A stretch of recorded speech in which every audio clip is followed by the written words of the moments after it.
The mortality reminder technique. Picture yourself at your own funeral. There you are, looking down at the gathered crowd. Some are crying, others checking their phones. The colleague who criticized your presentation last week? They didn't even show up. That friend who judged your life choices? They're already thinking about lunch. This is the mortality reminder technique, practiced by everyone from Marcus Aurelius to Steve Jobs. When you truly grasp that you're going to die, not intellectually, but viscerally, something shifts. The trivial anxieties that normally consume your energy suddenly seem absurd in the face of finite existence. Psychologists studying terror management theory found that when people are reminded of death, they naturally reassess priorities. It's called mortality salience. Your brain, faced with the ultimate concern, automatically filters out what doesn't matter. This isn't about becoming morbid. It's about gaining perspective on what deserves your limited emotional energy. The ancient Stoics called it memento mori, remember you must die. They kept skulls on their desks, carried coins with skeletons, not out of morbidity, but for perspective. When you're anxious about that passive-aggressive email, remembering your mortality puts it in context. Try this. Set a daily phone reminder that says, "You're going to die." Watch how quickly you stop investing emotional energy in petty slights and social anxieties. Because when you're dust, their opinion will be dust too. The reminder isn't meant to depress you. It's meant to free you from wasting precious life force on things that won't matter at the end. The psychopath's gift. There's something we can learn from psychopaths, not the Hollywood kind, the successful ones walking among us. The CEOs, surgeons and lawyers who make up 1% of the population but 4% of leadership positions. Their advantage: they have reduced emotional reactivity to others' attempts at manipulation. Brain scans show psychopaths have reduced activity in the amygdala, the brain's alarm system. Where you feel a spike of anxiety about disappointing someone, they remain calm. Dr. Kevin Dutton's research at Oxford revealed that this emotional distance helps them excel in high-pressure situations, precisely because they're not overwhelmed by others' emotional demands.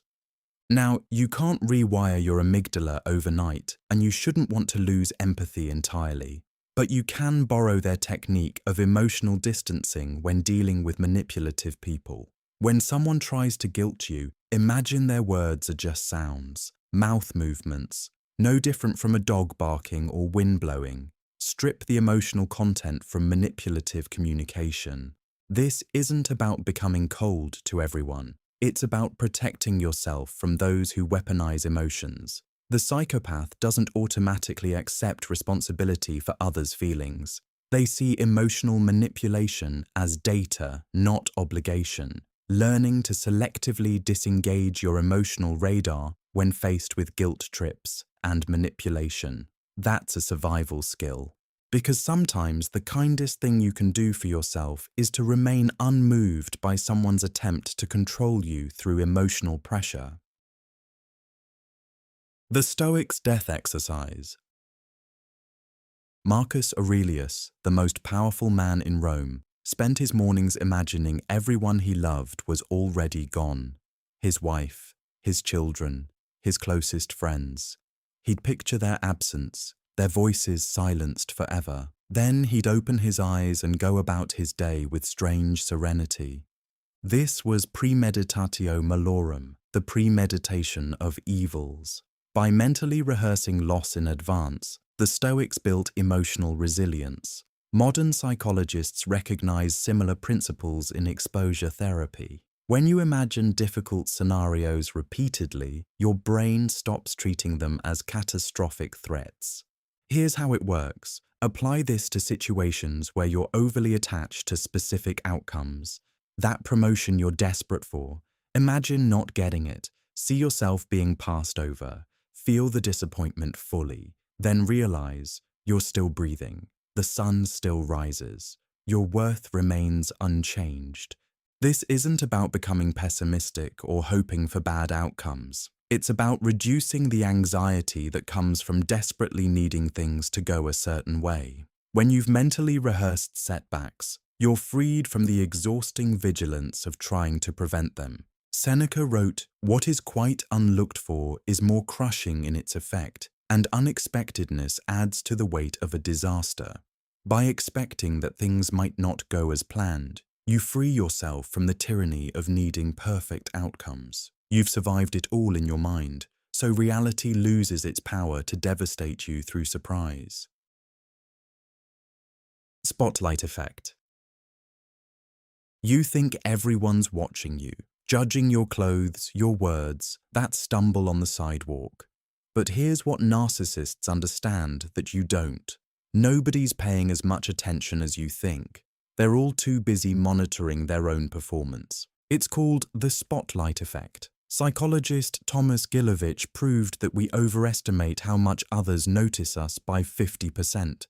In his Cornell experiments, students forced to wear embarrassing t-shirts thought everyone noticed. In reality, less than a quarter did. Your brain lies to you about your visibility because evolutionary survival once depended on group monitoring. The clinical narcissist understands this truth inversely. They know everyone's internal narrative stars themselves. While you're worried about that stain on your shirt, your colleague is obsessing over their own presentation. While you replay that awkward comment, they've already forgotten you spoke. Think about it. Can you remember what your coworker wore 3 days ago? What minor social error someone made last month? You can't, because you weren't recording. You were starring in your own mental movie, just like everyone else. 8 billion parallel movies where each person is the main character and you're just an extra in the background. So next time you're paralyzed by self-consciousness, remember, everyone's too busy managing their own impression to judge yours as harshly as you imagine. You're free to be imperfect. Most people won't even notice. And those who do, they'll forget by tomorrow. The burnout generation's secret. They called millennials lazy, unmotivated, lacking work ethic. But what if burnout isn't weakness?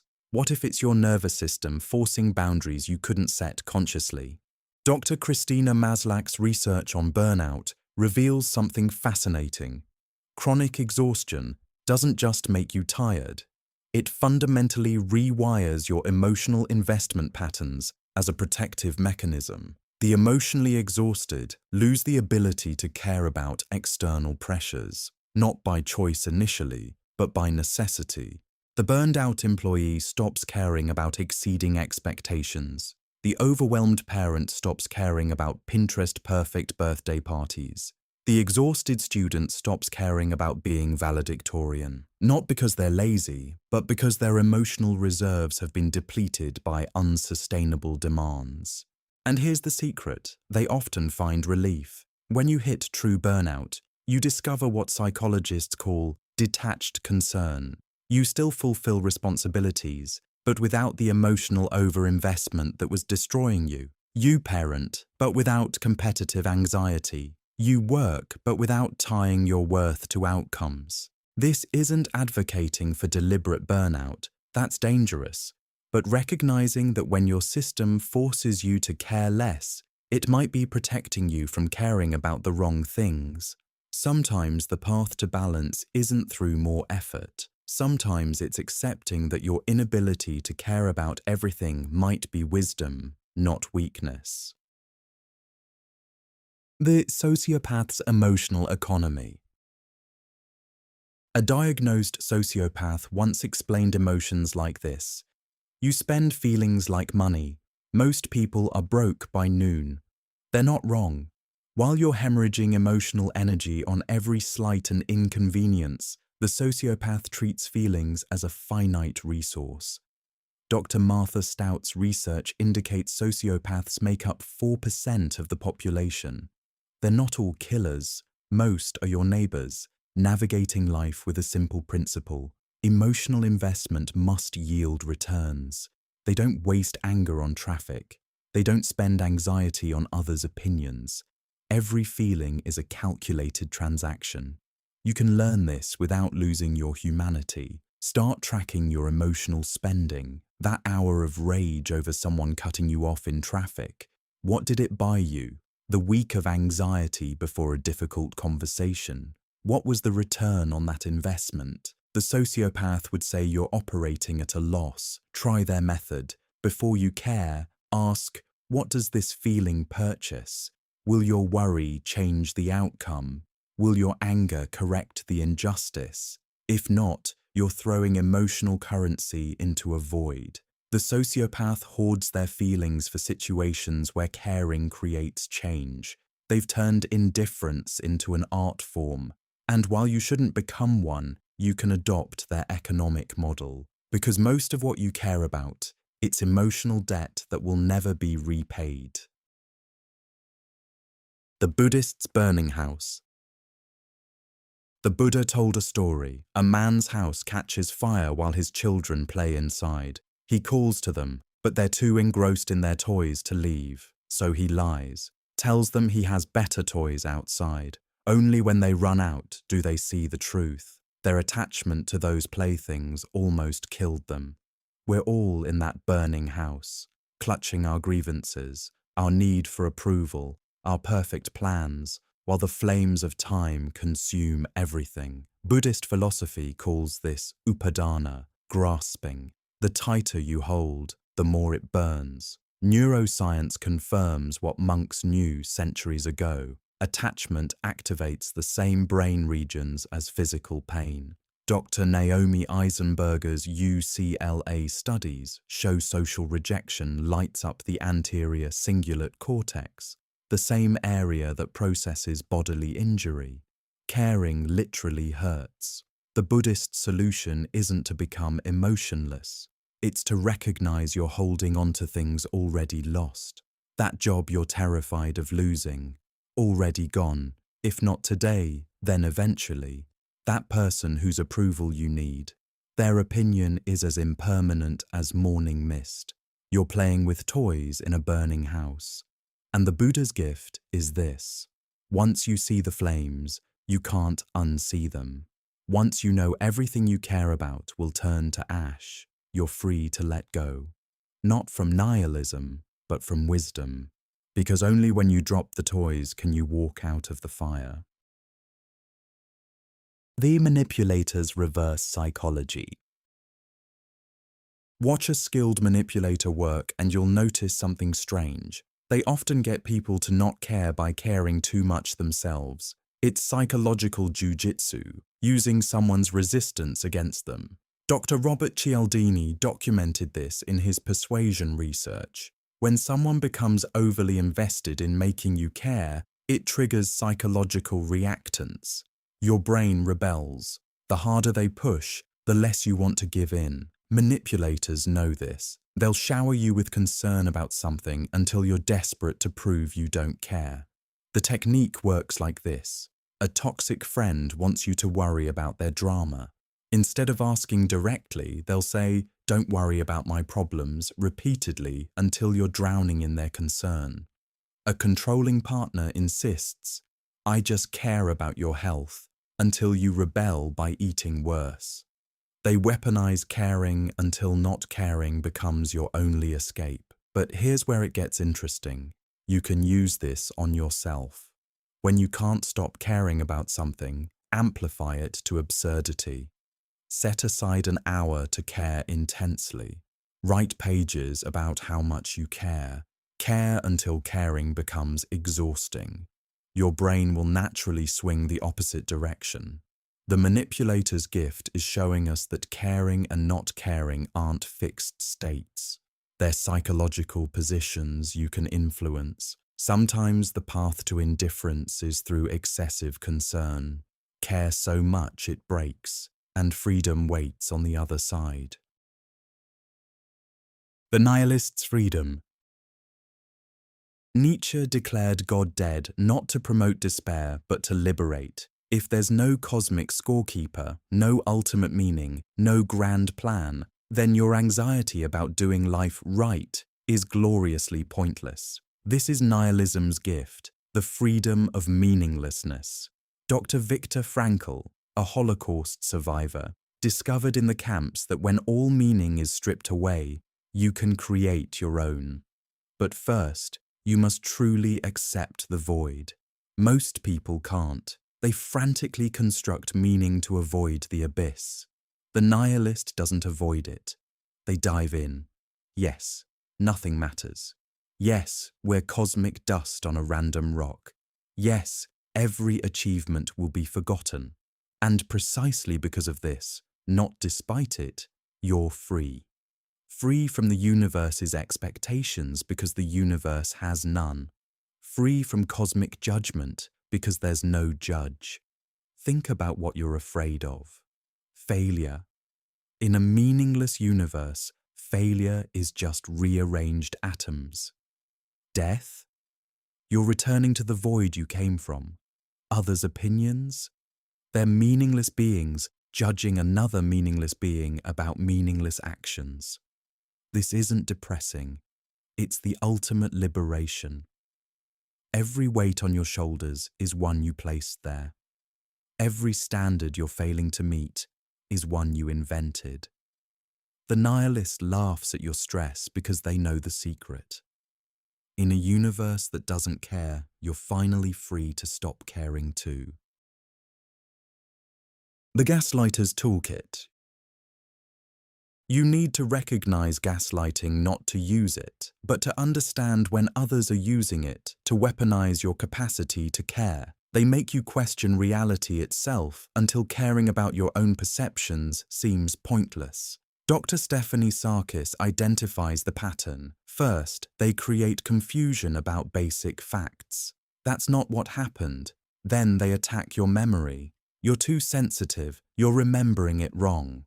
Finally, they make you doubt your emotions. You're overreacting as usual. Each step designed to make you stop trusting yourself. The gaslighter's real goal isn't to win arguments. It's to exhaust your ability to care about truth. When every memory becomes a debate, every feeling requires justification, every perception gets questioned, you eventually stop caring about your own reality. It's easier to accept their version than fight. Here's how to recognize it. They never admit fault, even for tiny things. They rewrite history constantly. They accuse you of being crazy or too emotional when you point out inconsistencies. They make you feel relieved when they're not upset, walking on eggshells. The antidote is brutal truth. Stop caring about their version of reality. Document everything. Trust your perceptions. And most importantly, understand that someone who makes you question your sanity has forfeited the right to your concern. Your reality doesn't need their validation. Let them gaslight the air. You've got better things to care about. The neuroscience of not caring. Your brain is wired to care. It's evolutionary suicide not to. But modern life hacks this ancient system, making you care about phantom threats that would confuse your ancestors. The good news? You can hack it back. The anterior cingulate cortex is your care center. It lights up for physical pain and social rejection equally. Dr. Matthew Lieberman's UCLA research shows that saying, "I don't care," actually reduces activity in this region. The phrase isn't just attitude, it's neurological intervention. Here's what happens. Caring releases cortisol and adrenaline, preparing you for threats. But when the threat is an email or a social media comment, these chemicals just poison your system. Chronic caring leads to inflammation, weakened immunity, and cellular aging. You're literally slowly caring yourself to death. The solution involves deliberate prefrontal override. When you consciously choose not to care, your prefrontal cortex suppresses the anterior cingulate response. It's like installing a circuit breaker in your care system. The initial emotional spike still happens, but you can shut it down before it cascades. Practice this. When you feel the care response rising, name it. I'm having a caring thought about X.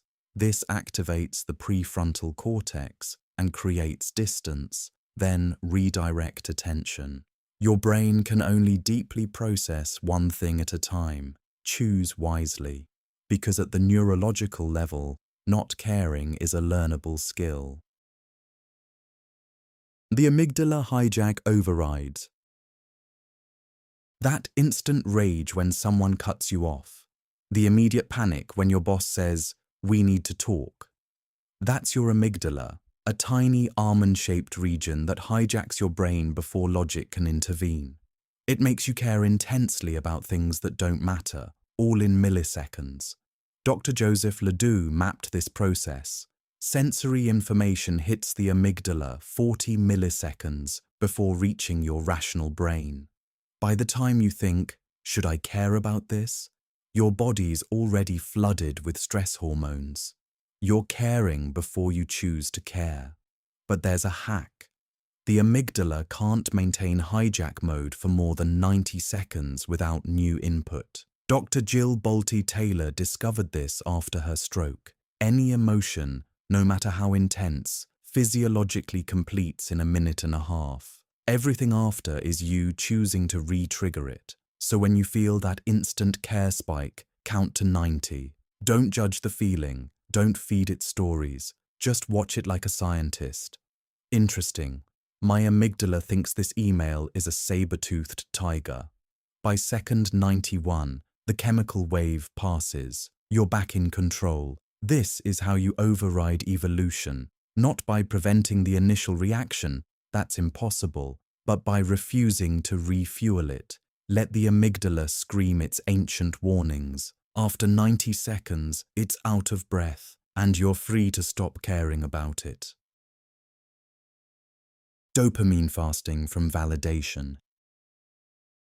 Every like, every compliment, every validation hit triggers dopamine. You're addicted to caring what others think because your brain rewards you for it. Silicon Valley calls the cure dopamine fasting. It's darker and more necessary than they admit. Dr. Anna Lemke's Stanford research reveals that constant dopamine hits don't make us happier. They make us need more to feel normal. That's why 100 likes feels worse than 10 used to. Your validation receptors are fried. You care more and enjoy it less. The fast works like this. Cut off all validation sources. No social media. No checking email for praise. No fishing for compliments. At first, you'll feel terrible. That's withdrawal. Your brain screaming for its care fix. Push through. After 30 days, something shifts. The ordinary becomes satisfying again. But here's the dark truth tech bros won't admit. We're not meant to receive constant feedback on our existence. For millions of years, humans got validation from maybe a dozen people. Now you're processing the opinions of hundreds, thousands. Your brain can't handle it, so it makes you chronically anxious about all of them. The dopamine fast isn't about becoming antisocial. It's about breaking the neurochemical chains that make you desperately care about everyone's opinion. When you stop feeding the addiction, you discover something shocking. Most validation is meaningless noise, and silence has never sounded better.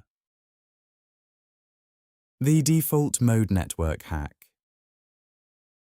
When you're not actively focused, your brain doesn't rest. It defaults to what neuroscientists call the DMN, default mode network.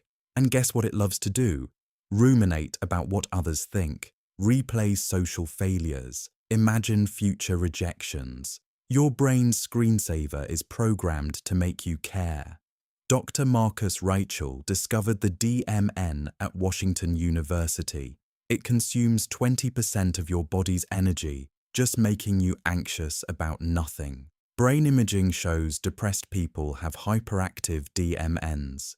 They literally can't stop caring, even when trying to relax. But meditation research reveals a hack. When monks meditate, their DMN activity drops 60%, not through forcing positive thoughts, but by observing the default patterns without engaging.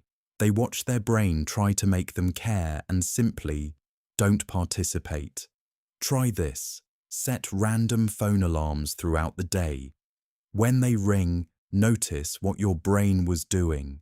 Were you replaying an argument, imagining someone judging you, planning a defense for criticism that hasn't happened? That's your DMN making you care about ghosts. The hack isn't to fight these thoughts. It's to realize they're just your brain's default channel. You don't have to watch. Change the channel to present moment sensation. Your breath, background noise, physical touch. Your DMN will sulk, then quiet down. Finally, blessed indifference where anxiety used to live. Cortisol addiction breaking.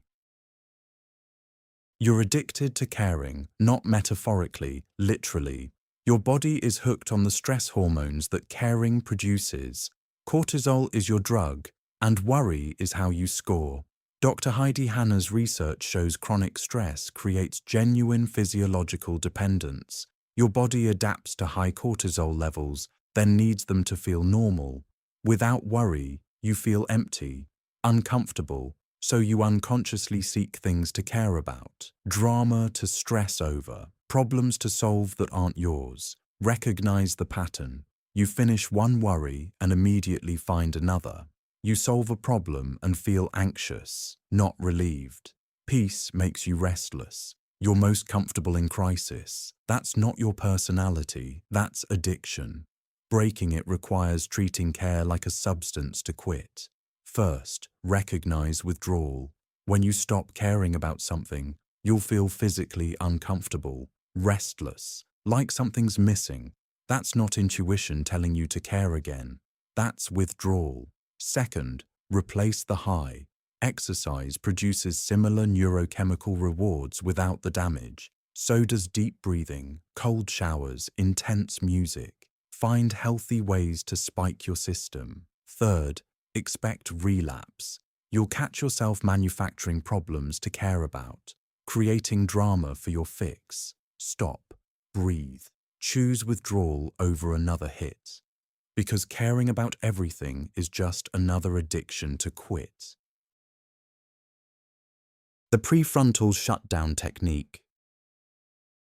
Your prefrontal cortex is the brain's CEO. It makes executive decisions, including what deserves your attention, but it's also exhaustible. Every decision depletes it. By afternoon, you're literally too brain-tired to not care about stupid things. Dr. Roy Baumeister called this ego depletion. Studies show judges give harsher sentences before lunch when their prefrontal cortex is fatigued. You make worse decisions, care about wrong things, when this region is exhausted. The solution?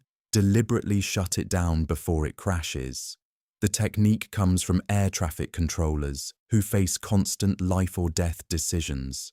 They practice selective prefrontal shutdown, consciously going into low power mode for non-critical choices. Wear the same clothes, eat the same lunch, automate everything possible. Save your caring capacity for what matters. Steve Jobs understood this. Same black turtleneck daily. Mark Zuckerberg too. Identical grey shirts. Not fashion laziness, but prefrontal preservation.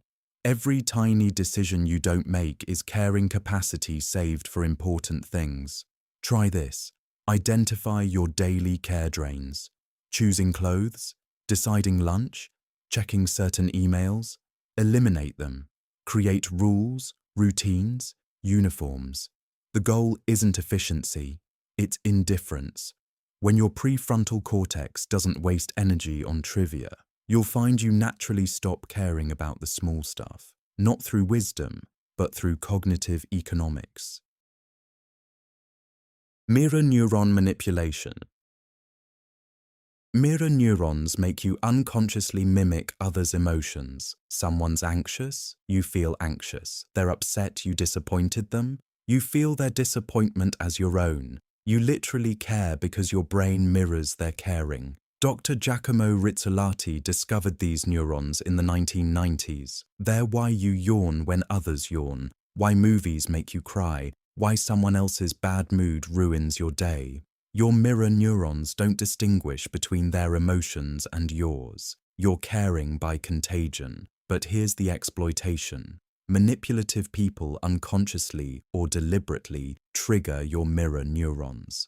They display extreme disappointment to make you feel it. Show exaggerated hurt so you'll mirror their pain. Your empathy becomes a remote control they use to make you care.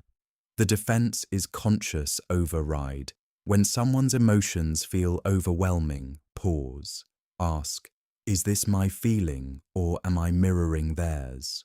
Often, it's theirs. You're not actually sorry. You're mirroring their desire for an apology. You're not actually guilty. You're reflecting their projection of guilt. Practice emotional firewalling. Visualize a glass wall between you and highly emotional people. You can see their feelings without absorbing them. Watch their disappointment like a movie, not a mirror. Because half of what you care about isn't even your caring. It's just your neurons playing copycat with someone else's manipulation. The trauma response. Rewiring. Trauma doesn't just live in memory. It rewires your care system. You care too much about the wrong things because your brain's trying to prevent past pain, but it's fighting ghosts, making you care about shadows. Dr. Bessel van der Kolk's research shows trauma survivors have overactive threat detection. A raised voice makes you care intensely about placating. A slight rejection triggers outsized caring about approval. Your trauma turned your caring dial to 11, and it's stuck there. The rewiring process isn't about forgetting trauma. It's about updating your brain's threat assessment. That critical parent is gone, but you still care desperately about authority approval. That abandonment happened once, but you treat every relationship like it's about to happen again. Start with body awareness. Trauma lives in physical sensation. When you feel that surge of caring, locate it. Chest tightness, stomach knot, that's your body remembering danger that's no longer there. Breathe into it. Tell it. That was then. This is now. Then practice graduated exposure. Deliberately don't care about something small that triggers you. Disappoint someone minor. Receive criticism without defending. Your trauma brain will scream danger. Sit with it. Survive it. Each time you don't care and nothing terrible happens, you're teaching your nervous system that it's safe to care less. Evolutionary mismatch theory. Your brain evolved for a tribe of 150 people max. Now you're exposed to millions of opinions, judgments, and expectations. No wonder you're exhausted from caring. You're running Stone Age hardware in a digital world. Dr. Robin Dunbar's research established our cognitive limit for relationships. Beyond 150, our brains can't track social dynamics properly. But social media shows you thousands. News exposes you to global suffering. You're trying to care about exponentially more than your brain can process. This creates what psychologists call compassion fatigue. You care about everything, so you properly care about nothing.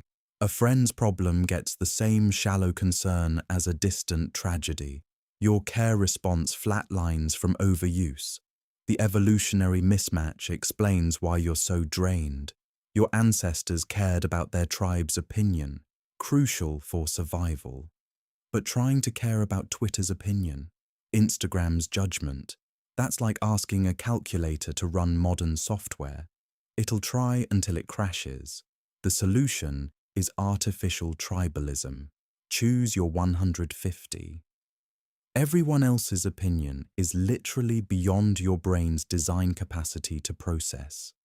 Not caring about most people isn't antisocial. It's accepting your neurological limitations. You weren't built to care about everyone. Stop trying to upgrade hardware that's millions of years old. The tribal brain override. Deep in your brainstem lies ancient programming. Rejection from the tribe meant death. This software still runs, making you pathologically care about group acceptance. even when the tribe is just randoms on the internet. Dr. Naomi Eisenberger's research proves social rejection activates the same brain regions as physical pain. Your body literally can't tell the difference between a mean comment and a physical attack. That's why you lose sleep over criticism from strangers you'll never meet. But here's what your tribal brain doesn't understand. Modern rejection can't kill you. That co-worker's disapproval won't leave you to starve. That social media pile-on won't exile you from resources. Your brain's reacting to threats that no longer exist. The override requires conscious recalibration. When you feel that primal care spike about group opinion, remind your brain, I have food, I have shelter, I don't need this tribe to survive. It sounds simple because it is. Your logical brain knows this, but your tribal brain needs repetition to believe it. Start small. Deliberately do something a group disapproves of. Wear the wrong fashion. Voice the unpopular opinion. Order the weird food. Feel your tribal brain panic. Then notice you're still alive. Each small rejection you survive teaches ancient programming that caring about the tribe is now optional, not mandatory. Serotonin independence training. Most people are serotonin slaves, desperately caring about status and hierarchy because their brain rewards them for it. But you can break this chemical dependency and free yourself from caring about your place in meaningless pecking orders. Dr. Jordan Peterson's lobster studies revealed how serotonin drives dominance hierarchies across species. Win a status game, serotonin spike. Lose, serotonin crash. Your mood becomes dependent on comparative position. You care about promotions, likes, and possessions because your brain drugs you for climbing ladders. But here's the hack. You can generate serotonin without playing status games. Exercise, sunlight, and tryptophan-rich foods produce it independently. Meditation increases serotonin receptor sensitivity. You can get your fix without competing for position. The training works like this. Notice when you care about something for status, the car, the title, the follower count. Ask, am I seeking the thing or the serotonin? Usually, it's the chemical, so get it elsewhere. Take a walk, eat some turkey, meditate. Your brain gets its reward without the status-seeking behavior. Eventually, you break the association. Serotonin becomes something you generate, not something you compete for. The whole status game reveals itself as what it is. Desperate people fighting for brain chemicals they could produce themselves. Once you see it, you can't unsee it, and you definitely can't care about it anymore. The anxiety loop breaker. Anxiety is just your brain stuck in a care loop. You care about something which makes you anxious, which makes you care more, which increases anxiety. Round and round until you're dizzy with caring so much about things that started as minor concerns. Dr. David Carbonell identified this pattern. Anxiety isn't about the initial trigger. It's about your reaction to feeling anxious. You care that you care. You worry about worrying. The meta-concern amplifies everything exponentially. The loop breaker is paradoxical acceptance. Instead of trying not to care, which is still caring, you care completely for exactly 10 minutes. Set a timer. Worry with full intensity. Care with maximum effort. When the timer rings, stop. Not gradually. Immediately. Mid-thought if necessary. This teaches your brain two things. First, caring is a choice you can start and stop. Second, intense caring doesn't actually change anything. After your 10-minute care session, the situation remains identical. But now you've burned out your care circuits temporarily. Anxiety hates time limits. It wants infinite loops. By containing your caring to scheduled sessions, you break its power. Most people discover they can't even fill 10 minutes with genuine concern. The loop breaks not through resistance, but through structured indulgence. Care so deliberately that caring becomes boring. Cognitive load theory application. Your brain has limited processing power. Every time you care, you use computational resources you can't get back. Cognitive load theory explains why caring about everything leaves you too mentally exhausted to handle what matters. Dr. John Sweller's research shows working memory can only juggle 7 plus or minus 2 items simultaneously. But you're trying to care about dozens: your appearance, others' opinions, past mistakes, future worries, daily tasks, global issues. Your mental RAM is overloaded, causing system crashes manifesting as anxiety and decision paralysis. The application is brutal prioritization. List everything you care about. Everything. Now rank them. Here's the hard part. Only the top 7 get active processing power. Everything else gets archived in do not care storage. Not because they're unimportant, but because you literally lack the cognitive architecture to care about more. When something new demands caring, it must displace something current. Want to care about that new criticism?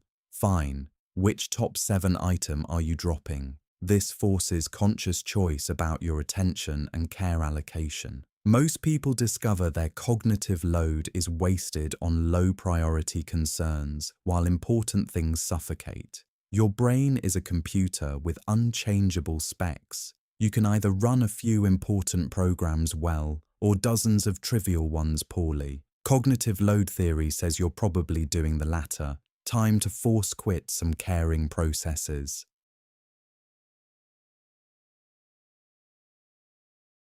The emotional contagion shield. You catch emotions like colds. It's called emotional contagion, and it's why being around anxious people makes you anxious, why complainers make you negative. You're literally infected by others caring about things that weren't even on your radar. Dr. Elaine Hatfield's research documented this phenomenon. Humans unconsciously mimic facial expressions, vocal tones, and postures of those around them. These physical mimics trigger corresponding emotions. Someone's stress about their deadline becomes your stress, though it has nothing to do with you. The shield requires conscious intervention. When exposed to someone's emotional state, physically resist mirroring. They're tense? Deliberately relax your shoulders. They're speaking rapidly. Slow your breathing. You're breaking the contagion chain at its source. But here's the advanced technique.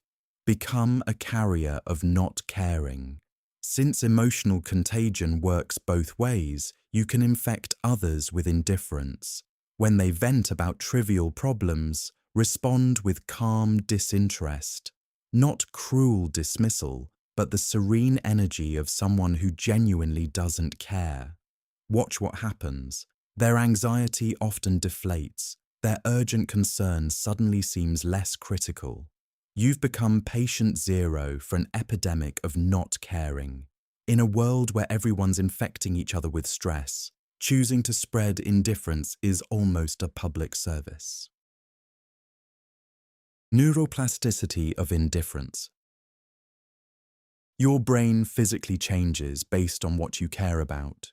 Neural pathways for caring strengthen with use, making you more likely to care about similar things in the future. But neuroplasticity works both ways. You can literally rewire your brain to care less. Dr. Michael Merzenich's research proved adult brains remain changeable throughout life. Every time you choose not to care about something trivial, you weaken that neural pathway. Every time you practice selective indifference, you strengthen alternative circuits. You're not just changing your mind, you're changing your brain's physical structure. The rewiring takes an average of 66 days according to Dr. Philippa Lally's habit research. That's 66 days of consciously not caring about specific triggers. Initially, it feels forced. Your established neural highways want to fire, but each redirection creates new paths. Here's the practice. Choose one thing you currently care about excessively, but shouldn't. Every time it triggers you, consciously redirect to something neutral or positive. Co-workers' negativity starting to affect you? Focus intensely on your breathing instead. After 66 days, your brain automatically routes around the caring. You're not stuck with the brain that society and experience wired. Every moment offers a choice to strengthen caring pathways or build highways to healthy indifference. Most people don't realize they're architects of their own neural landscape. Start conscious construction on a brain that automatically cares less about things that don't matter. The Grey Rock Method. Become boring. So monumentally dull that energy vampires, narcissists, and drama merchants lose interest in making you care about their chaos. The Grey Rock Method is psychological camouflage specifically designed for protecting yourself from toxic people who drain your emotional energy. The technique emerged from abuse survivor forums, but applies to any situation where someone consistently manipulates your emotions for their benefit. When a toxic person tries to trigger your caring through guilt, anger, or manufactured crisis, you become a grey rock, neutral responses, no emotional fuel. I see. Okay. Nothing for their manipulation to grab onto. Dr. Sandra Brown's research on pathological relationships shows that emotional vampires need your reactions to survive. Your anger feeds them. Your hurt gives them power. Even your indifference, if dramatic, provides supply. But genuine blandness, they move on to more reactive targets. This isn't about being cold with everyone. It's a targeted defense against those who weaponize your capacity to care. With healthy relationships, you remain warm and engaged. But with those who consistently create drama, demand emotional labor, or manipulate through crisis, Grey Rock preserves your energy for people who deserve it. The key is consistency with toxic individuals while maintaining normal emotions elsewhere. You're not becoming an emotionless rock. You're strategically protecting your emotional resources from those who would exploit them. Strategic incompetence. Sometimes the smartest move is choosing not to excel at things that drain your soul. Strategic incompetence, deliberately underperforming at tasks you find meaningless, frees you from others' expectations to constantly care about their priorities over yours. Dr. Martin Seligman's research on learned helplessness typically focuses on its negative impacts. However, we can also consider how consciously choosing where not to excel can be a form of boundary setting. When you're consistently mediocre at organizing office parties you hate, people stop expecting you to care about them. This isn't about avoiding genuine responsibilities or important work.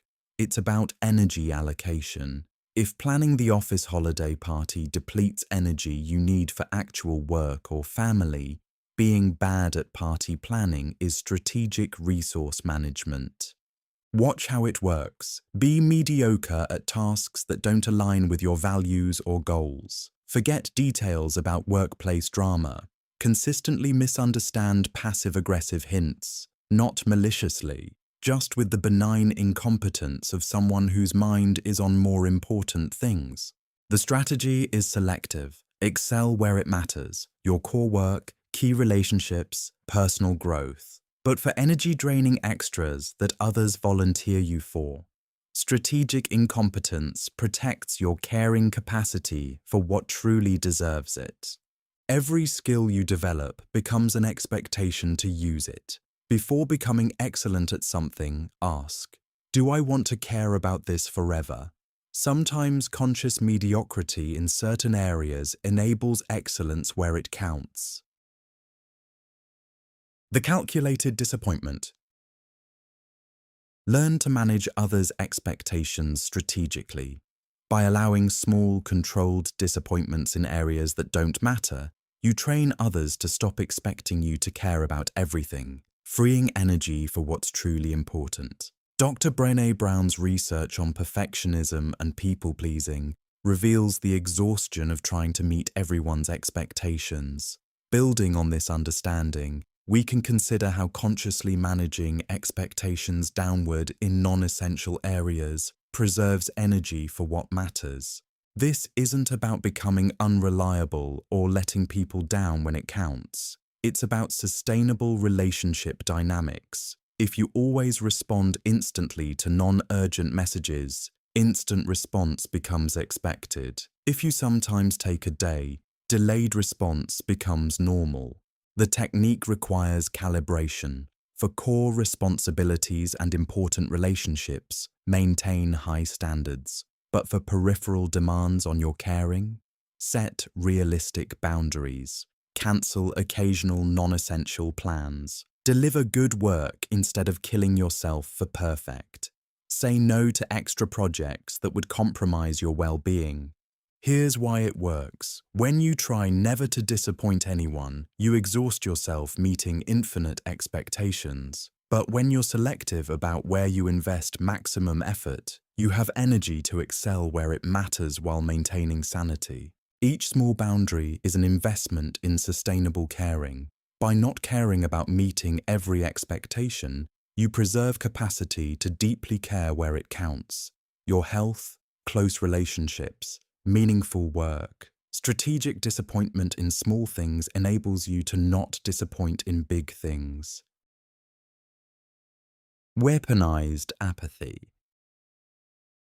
Apathy is typically seen as weakness, but deployed strategically, it becomes a weapon against those who'd manipulate your caring. When someone needs your emotional investment to control you, genuine disinterest is your strongest defense. Power dynamics research by Dr. Jeffrey Pfeffer shows that whoever cares less holds more power. In negotiations, relationships, conflicts, the person who can walk away wins. But most people can't weaponize apathy because they're afraid of seeming cold. Here's the distinction. Weaponized apathy isn't cruelty. It's selective disengagement. When someone's using emotional manipulation, guilt trips, or drama to control you, apathy removes their leverage. I don't care becomes a shield against, if you cared about me, you would. The deployment is precise. Someone threatens to be upset if you don't comply. Okay, they predict terrible consequences for not following their advice. We'll see. They demand emotional labor you didn't sign up for. That sounds difficult for you. You're not being heartless. You're refusing to let your heart be used against you. Because when caring becomes a weapon others use to hurt you, apathy becomes armor. And in a world full of emotional manipulators looking for caring targets, sometimes the most caring thing you can do is refuse to care at all. The silent treatment science. The silent treatment gets a bad reputation as manipulation, but science reveals it's also a powerful tool for protecting your psychological resources from people who consistently drain them. Sometimes not responding is the most eloquent response to those who have repeatedly proven they don't deserve your energy. Dr. Kipling Williams studies ostracism and its effects, typically focusing on the pain experienced by those being ignored. However, we can also consider the perspective of those choosing silence as a boundary-setting tool. When you're the one choosing silence with toxic individuals, you're reclaiming power.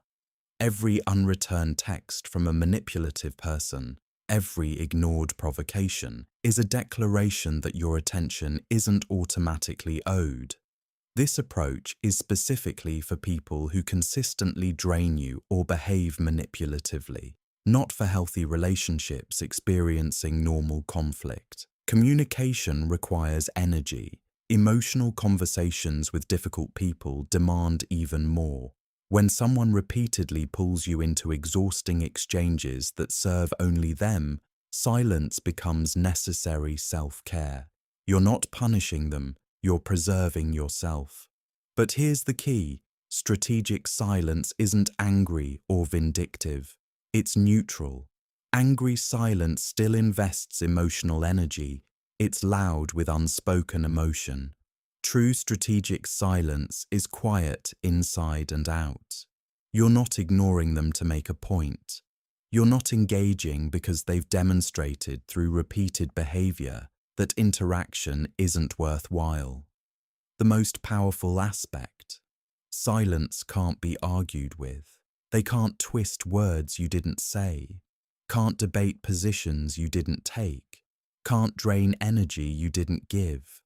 In a world where everyone expects immediate response, choosing silence with toxic people is revolutionary, because sometimes the best way to stop caring about their drama is to literally give nothing at all.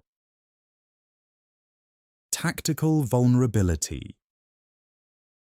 Everyone preaches vulnerability as connection, but strategic vulnerability, revealing carefully chosen weaknesses, can actually reduce others' expectations and free you from exhausting yourself trying to maintain perfect facades. This isn't about being dishonest, but about consciously choosing which imperfections to share. Dr. Arthur Aaron's research demonstrates how vulnerability creates bonding. Building on this understanding, we can consider how sharing selected struggles might reduce pressure while maintaining authenticity. You bond people to a curated version of your challenges, showing struggles you're comfortable with, admitting failings that don't actually wound you. This technique is particularly useful for managing unrealistic expectations from demanding people, not for avoiding all accountability. Example: admit you're terrible with names. Now, forgetting someone's name isn't rudeness, it's expected. Confess you struggle with punctuality. Now that pressure disappears, share that harsh criticism makes you shut down. Now people self-censor around you. You've used honesty to create protective boundaries without being dishonest. The tactic works because people feel they know the real you once you've shared imperfections, but you've shared only those that serve your well-being. The vulnerabilities that would genuinely hurt, those remain private. This isn't manipulation, it's conscious curation. Everyone presents selective versions of themselves anyway. Tactical vulnerability just does it intentionally for your mental health. By controlling which weaknesses others see, you influence which strengths they expect. When people think they understand your limitations, they stop pressuring you to care about exceeding them in areas that drain you. The burden shift. Other people love making their problems your responsibility. They'll frame their issues in ways that make you feel obligated to care about solving what they should handle themselves. The burden shift is recognizing these transfers and refusing delivery. Psychologist Dr. Susan Forward identified this pattern in emotional blackmail research. If you don't help me, a real friend would, I guess I'll just suffer alone. These aren't genuine requests for support. They're attempts to shift emotional responsibility onto your shoulders. The shift happens subtly with manipulative people. They start with their problem, then somehow it becomes your responsibility. Their poor planning becomes your emergency. Their emotional regulation becomes your job. Their happiness becomes your burden to carry.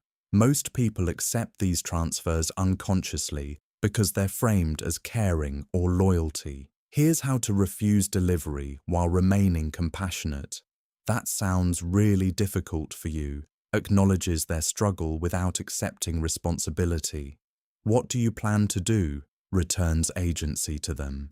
I hope you figure that out. Expresses goodwill without involvement.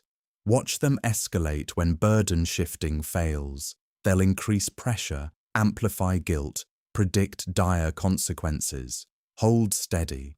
Their burdens are theirs to carry. You have your own. This isn't about refusing to help loved ones in genuine crises. It's about not becoming the permanent solution to someone else's recurring problems. The beautiful thing about refusing these transfers, you discover most weren't emergencies at all. They were just people who'd rather you care about their problems than develop their own problem-solving skills. Selective deafness. Develop the ability to literally not hear things that would make you care unnecessarily about toxic behavior or manipulative communication. Selective deafness isn't about damaged hearing. It's about filtered listening that protects your psychological space from those who consistently drain your energy. Dr. Nili Levy's research on selective attention shows we constantly filter sensory input. You already don't hear most sounds around you. Your brain decides what deserves attention. Selective deafness just makes this process conscious for emotional protection when dealing with chronic complainers, manipulators, or drama creators. Practice like this. When someone launches into gossip, repetitive complaints, or guilt-tripping, let their words become background noise. Don't argue internally. Don't formulate responses. Just let the sounds wash over without processing meaning. Nod occasionally. Make neutral sounds. But don't actually listen to the content. This technique is particularly powerful for people who need audience participation to fuel their dysfunction. Chronic complainers, guilt trippers, and drama creators lose power when you stop processing their words into emotional meaning. You're physically present but psychologically absent. They're performing to an empty theater. This isn't rudeness toward everyone. It's resource management with specific people who have proven they consistently waste your mental energy. Your attention is finite. Every manipulative complaint you fully process, every guilt trip you internalize, depletes reserves needed for things that actually matter. Selective deafness isn't about being mean to everyone. It's about being selective with what deserves space in your consciousness when dealing with energy vampires, because some things are better left unheard. The emotional vampire starve. Emotional vampires feed on your reactions. They create drama, manufacture crises, and generate chaos because your emotional response is their psychological sustenance.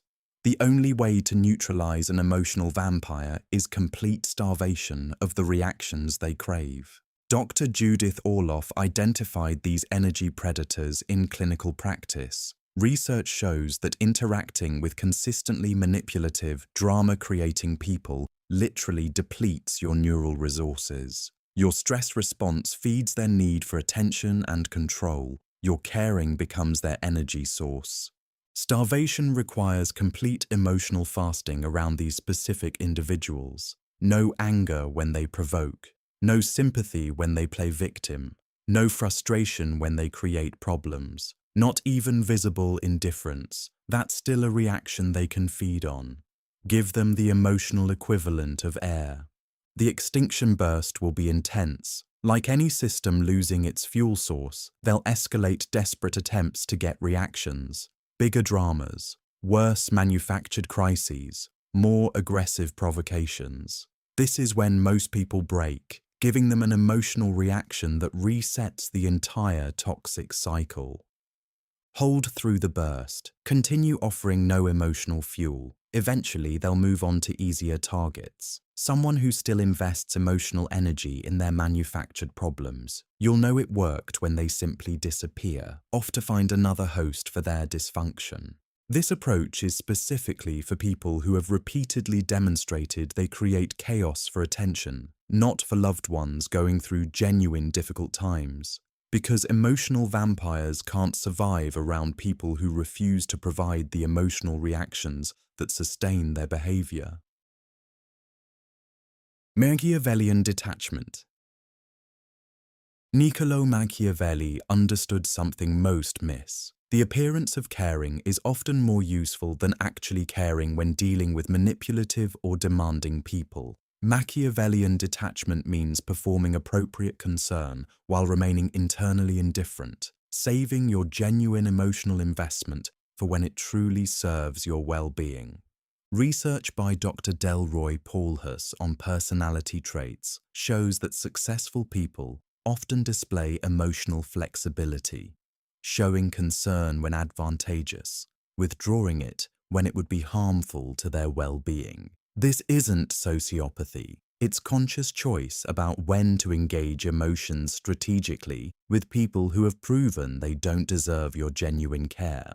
The technique requires practice with specific individuals who consistently drain you. Express appropriate concern verbally while feeling nothing internally. That must be so hard for you. Delivered with convincing tone but zero internal investment when dealing with chronic complainers or manipulators. You're acting the role of someone who cares without depleting actual emotional resources. This preserves your caring capacity for situations and people where it matters. Instead of spending genuine emotion on every co-worker's repetitive drama or manipulative acquaintance's problems, you perform just enough to maintain necessary social contracts. Your real emotional investment stays reserved for people and causes that truly deserve it. This approach is specifically for dealing with people who have repeatedly shown they exploit genuine care or use it against you, not for all relationships. Machiavellian detachment isn't about becoming cold with everyone. It's about being strategic with your emotional warmth when you've learned that someone consistently takes advantage of genuine concern.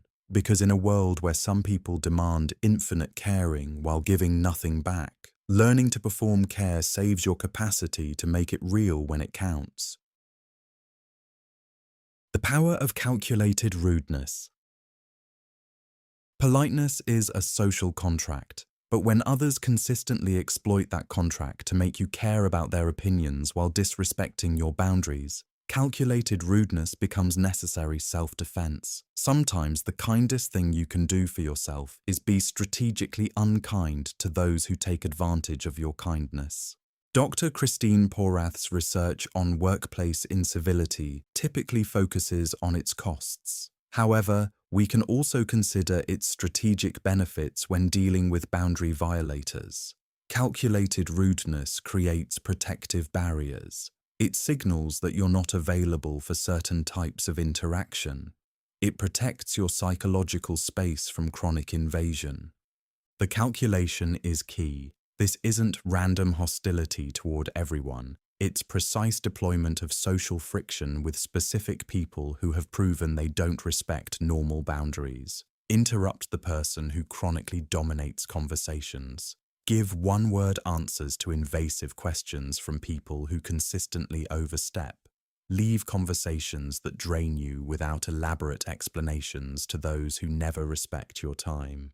Watch what happens with chronic boundary violators. People who relied on your automatic politeness to overstep suddenly start respecting limits. Those who counted on social pressure to make you care about their endless demands discover it doesn't work anymore. Your selective rudeness with problematic people teaches them how to treat you better than constant accommodation ever did. This approach is specifically for people who have repeatedly demonstrated they exploit kindness, not for normal social interactions or people going through genuine difficulties. Because in a world where some people weaponize politeness to make you care about their every whim while giving nothing back, sometimes strategic rudeness is the only language that boundary violators understand. Strategic relationship pruning. Your social circle directly impacts what you care about. Surround yourself with drama addicts, and you'll inevitably care about drama. Time for strategic pruning. Consciously distancing from relationships that make you invest emotional energy in things that diminish your life quality. Dr. Nicholas Christakis's research on social contagion shows you become like your 5 closest connections. Their priorities influence yours. Their anxieties become contagious. If they consistently care about petty grievances, status games, or manufactured crises, those concerns will infiltrate your mental space. Your social network unconsciously programs what you care about. Pruning isn't cruel when applied to consistently toxic relationships. It's conscious self-care. Start with energy audits. After each interaction, note how you feel: energized or drained, focused or scattered. Those who consistently leave you caring about trivial things or feeling depleted need distance. Not dramatic confrontations, just steady, natural withdrawal. The process: stop initiating contact with energy vampires. Respond slower to those who consistently demand your emotional labor. Be unavailable for people who only contact you to complain or create drama. Let natural drift do the work. Meanwhile, invest more in relationships with people who care about meaningful things or who've learned healthy emotional boundaries. Here's what most won't admit. You don't owe anyone your continued presence if the relationship consistently harms your well-being. Relationships aren't lifelong contracts that must be maintained regardless of their impact on your mental health. When someone consistently makes you care about things that diminish your life, creating distance isn't betrayal, it's necessary growth. Because you become influenced by who you surround yourself with. Choose people who inspire the right kind of caring, or better yet, healthy emotional boundaries. The art of being difficult. Being difficult is society's label for people who won't automatically care about what they're told they should. When applied strategically with demanding people, this becomes protection from others' attempts to manage your priorities according to their convenience. Research on personality traits shows that highly agreeable people often struggle with boundaries, earning less and reporting lower life satisfaction because they care too much about others' comfort at their own expense. Less agreeable people aren't inherently difficult. They simply prioritize their own well-being when others try to impose unreasonable demands. Practice strategic difficulty with people who consistently try to impose their priorities on you. Question assumptions that serve others while harming you. Refuse unreasonable requests without elaborate justification. Express preferences that inconvenience chronic boundary pushers. Not to be cruel to everyone, but to establish that your emotional energy isn't automatically available for others' convenience. The transformation happens when you develop a reputation for having boundaries. People who used to make unreasonable demands stop asking. They don't automatically expect you to care about their every preference. They approach you only for things that actually matter or are mutually beneficial. Your selective difficulty becomes a filter that screens out trivial demands on your caring. This isn't about becoming difficult with everyone or in all situations. It's about strategic boundary setting with people who have proven they take advantage of accommodation. Society conditions us to be endlessly accommodating, but look at those who created positive change. They prioritized their vision over others' comfort when necessary. Strategic difficulty isn't a character flaw. It's a declaration that your emotional resources are yours to allocate thoughtfully, not others to assume automatically. Controlled unpredictability. When people can predict your emotional patterns, manipulative individuals can exploit them. Controlled unpredictability makes you impossible for energy vampires to emotionally manage while maintaining reliability in important relationships. Dr. Robert Sapolsky's research on stress shows unpredictability typically increases cortisol in the person experiencing it. However, when you're the source of controlled unpredictability with manipulative people, you hold the power. They can't prepare emotional strategies when they can't predict your responses to their attempts at manipulation. The technique involves varying your emotional investment with people who try to exploit your predictable reactions. Care deeply about something minor one day. Show complete indifference to their manufactured drama the next. Respond immediately to some communications. Take days for others. Break your own patterns before chronic manipulators can learn to exploit them. This isn't about being chaotic or unreliable with genuine commitments or healthy relationships. It's about being emotionally unpredictable with people who have proven they try to manipulate your caring patterns. When someone can't anticipate whether their guilt trip will work, they often stop trying. When they can't predict if you'll automatically care about their opinion, they stop using it as a weapon. Predictable caring makes you emotionally exploitable. Others learn exactly which buttons produce which responses. Controlled unpredictability breaks this dynamic. You're no longer a reliable source of the specific emotional reactions that feed manipulative behavior. And when chronic manipulators can't count on your caring following their scripts, they typically move on to easier targets. Your unpredictability with toxic people becomes your freedom from their emotional manipulation. The disappointment preemption. Expect nothing and you'll never be disappointed. But go further. Expect disappointment and you'll stop caring about preventing it. This isn't pessimism. It's psychological inoculation against excessive emotional investment in uncertain outcomes. Stoic philosophers called this premeditatio malorum, imagining loss in advance. Dr. Julie Norham's research on defensive pessimism shows that expecting negative outcomes can reduce their emotional impact. When you've mentally prepared for disappointment, it loses much of its power to devastate you.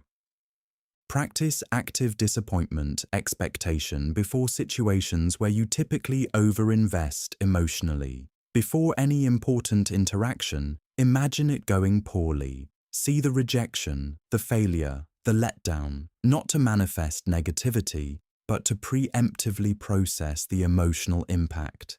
By the time reality arrives, you've already worked through the worst-case scenario. This approach destroys outcome anxiety. When you've already accepted potential failure, success becomes a pleasant surprise rather than a desperate need.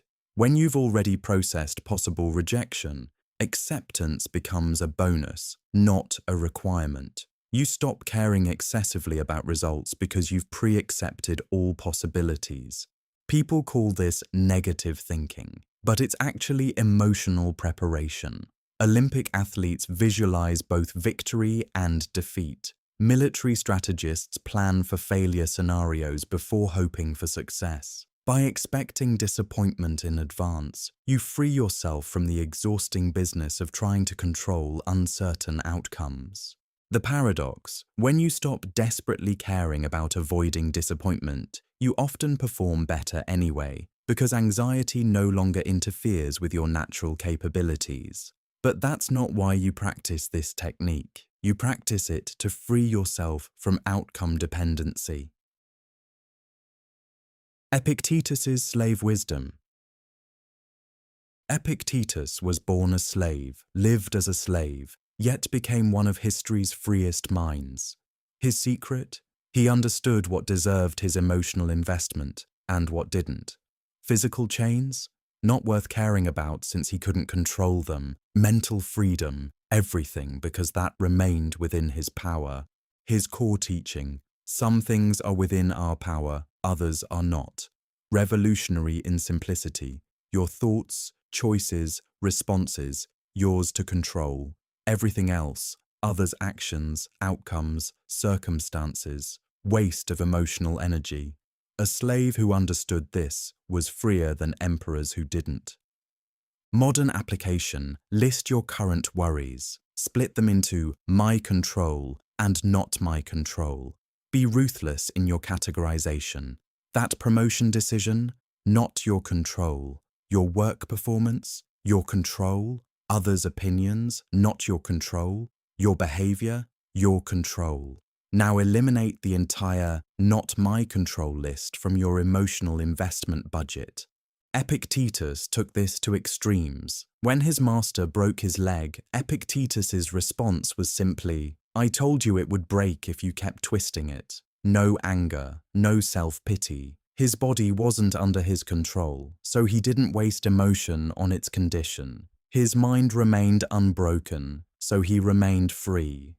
You're not a literal slave, but you may be enslaved by caring about uncontrollables. Every bit of emotional energy given to things outside your power is a chain you forge yourself. Epictetus achieved freedom despite physical bondage by focusing only on what he could actually influence. The question becomes, what's preventing you from applying the same principle? Diogenes's shamelessness.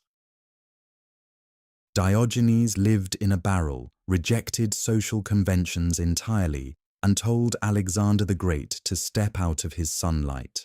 He weaponized shamelessness to achieve perfect freedom from caring about social opinion, though his methods were extreme.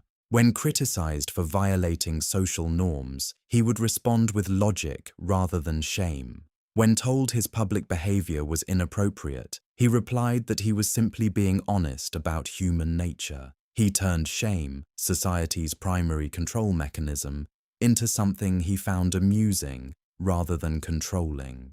The psychology is brilliant. Shame only works if you care about others' judgment. Diogenes discovered that by voluntarily violating minor social norms, he broke shame's power over his choices. You can't embarrass someone who refuses to be embarrassed. You can't shame someone who doesn't accept shame as valid currency.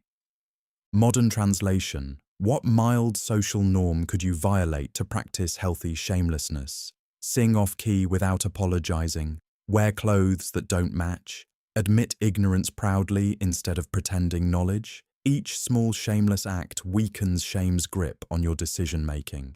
Diogenes proved something radical. The worst thing social critics can do is judge you negatively, but their judgment only has the power you give it. When you genuinely don't care about social approval from people whose opinions don't actually matter to your well-being, society loses its primary leverage over your choices.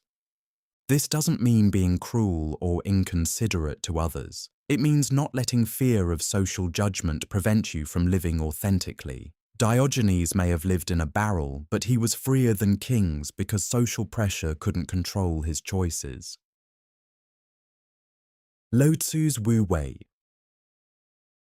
Wu Wei, usually translated as non-action or effortless action, but really it's the art of not caring about outcomes while still functioning perfectly, acting without excessive emotional investment in results, moving through life without being moved by every fluctuation. Lao Tzu wrote, "The sage acts but does not compete," meaning, do what needs doing, but don't care desperately about winning. Work without working yourself into anxiety.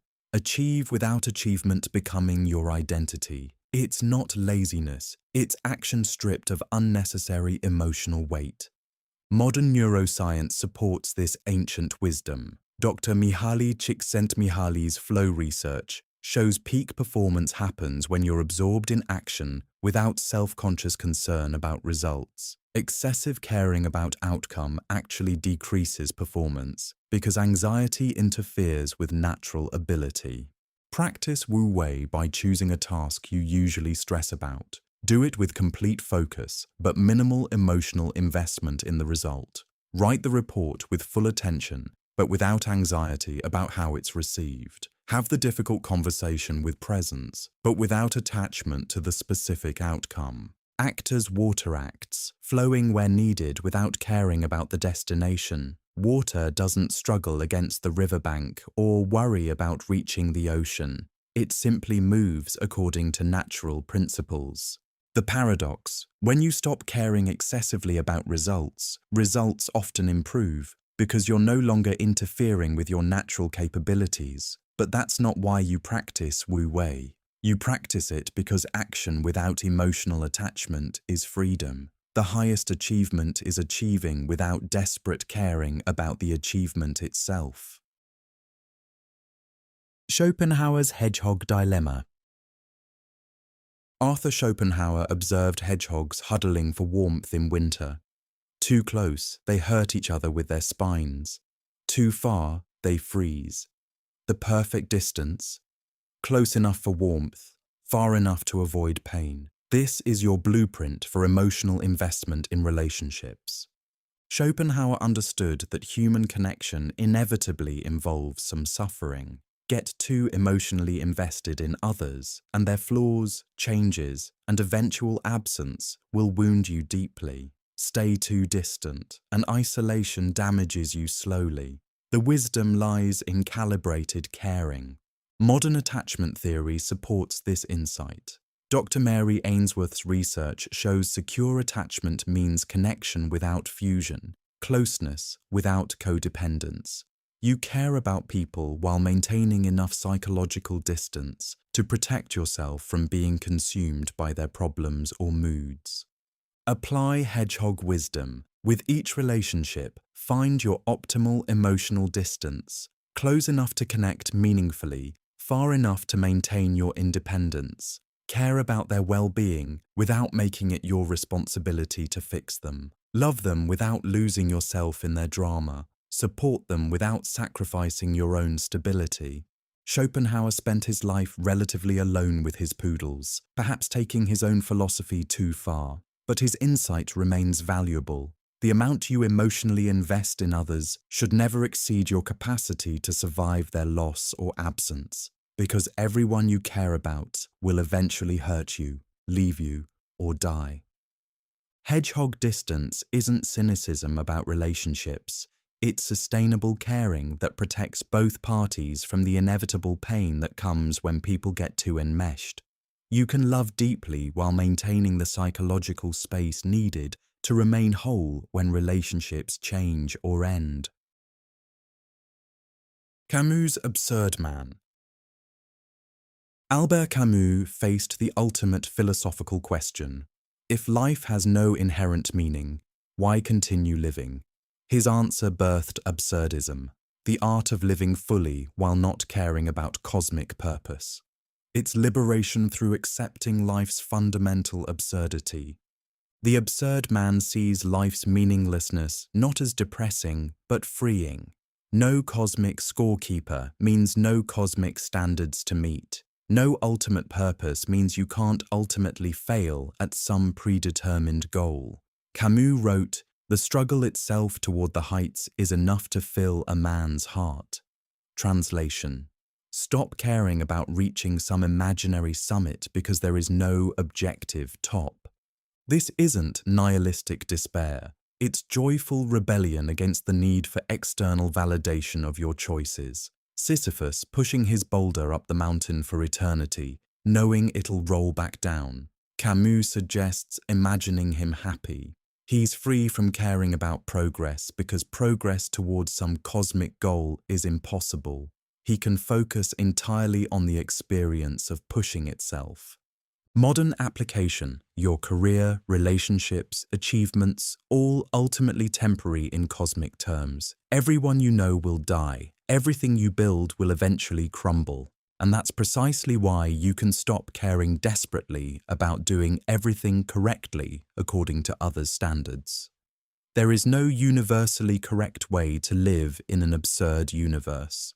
The absurd man works without caring about leaving a legacy, loves without needing forever promises, creates without demanding immortality for his creations. He's not depressed by meaninglessness. He's liberated by it. When nothing matters cosmically, you're free to decide what matters personally, and that includes the freedom to decide very little matters at all. Seneca's premeditation of evils. Seneca was Rome's richest man, yet spent each morning imagining losing everything: exile, poverty, death. He rehearsed them all mentally, not from paranoia, but from practical wisdom. By pre-processing every possible loss, he freed himself from fearing any particular outcome. "What is quite unlooked for is more crushing in its effect," he wrote. So he mentally prepared for everything, imagined his wealth stolen, his status stripped, his loved ones gone, then opened his eyes and enjoyed what remained, knowing he'd already survived the worst scenarios in his mind. Modern cognitive behavioral therapy uses similar techniques called decatastrophizing. By imagining worst-case scenarios in detail, you often realize most aren't as terrible as your anxiety suggests. And those that would be genuinely difficult, you've already processed some of the emotional impact through mental rehearsal. Practice morning premeditation.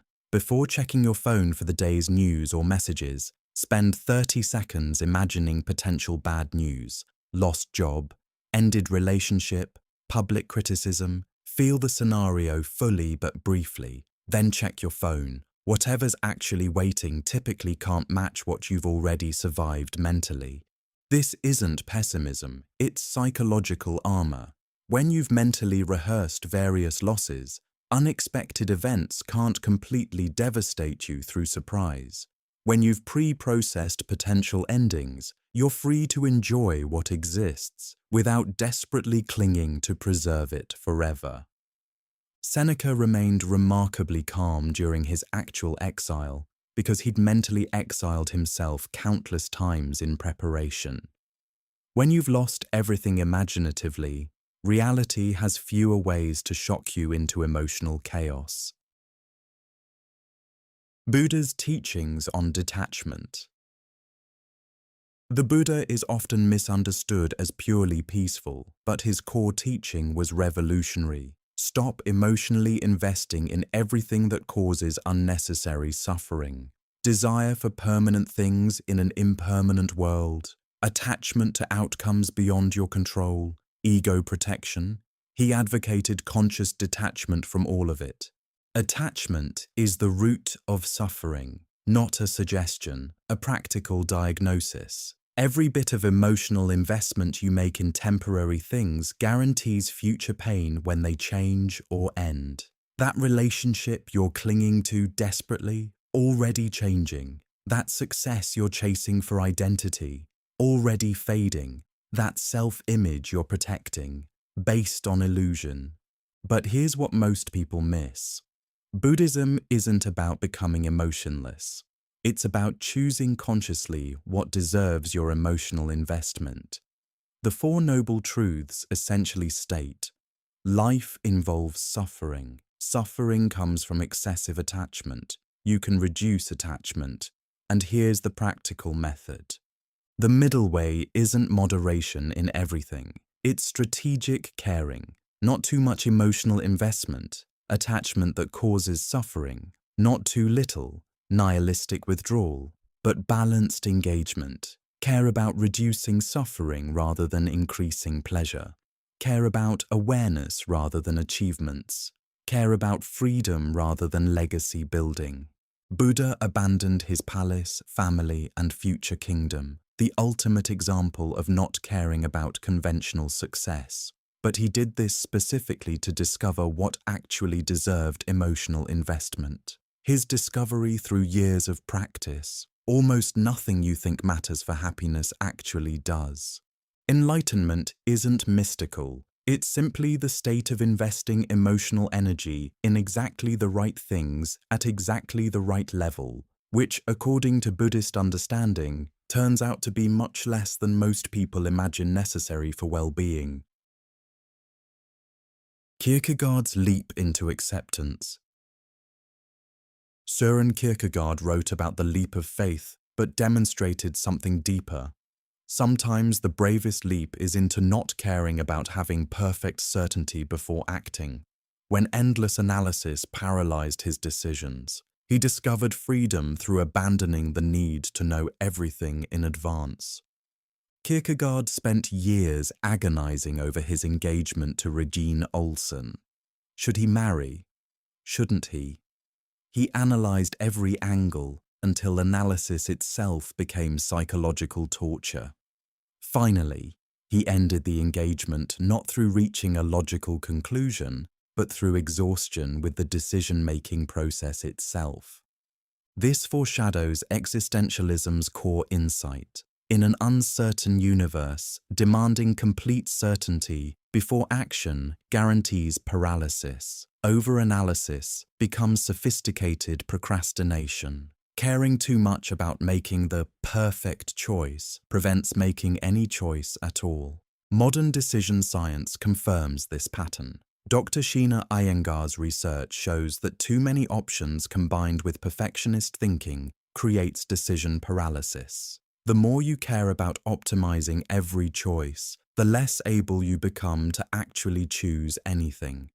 Perfectionism often disguises fear of judgment as high standards.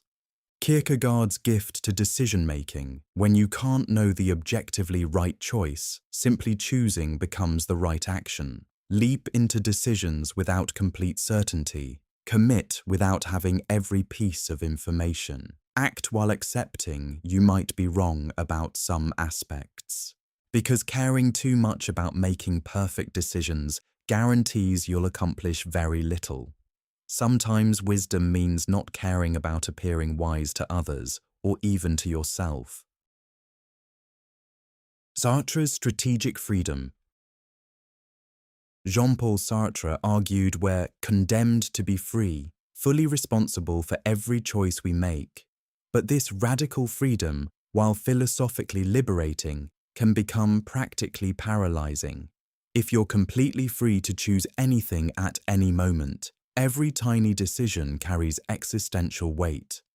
Sartre condemned bad faith, denying your freedom by pretending you have no choice. But strategic application of this concept might actually free you from caring about choices that don't significantly matter. Sometimes saying, "I can't change this situation," isn't self-deception. It's practical sanity that preserves decision-making energy for choices that do matter.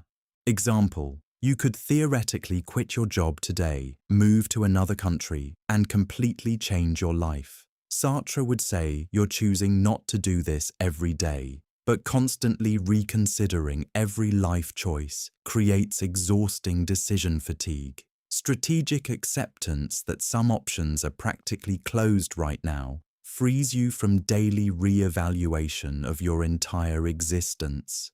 The key is conscious application of this principle. You're not actually denying your ultimate freedom. You're choosing strategically when to exercise it. Like closing browser tabs to focus your computer's processing power, closing certain choice considerations reduces cognitive load for decisions that actually require your attention.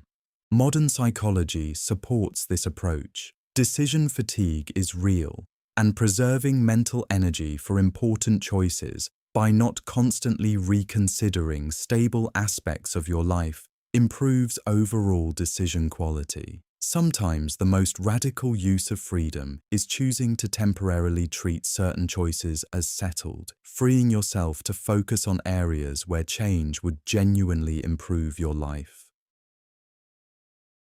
The Office Sociopath's Playbook. Picture this. You're sitting in another pointless meeting, watching Karen from accounting passionately debate the color scheme for the quarterly report. Everyone's nodding, pretending to care. But there's one person in that room who's truly free, the one who's mastered the art of workplace indifference. They're not rude, they're not disengaged, they're strategically detached.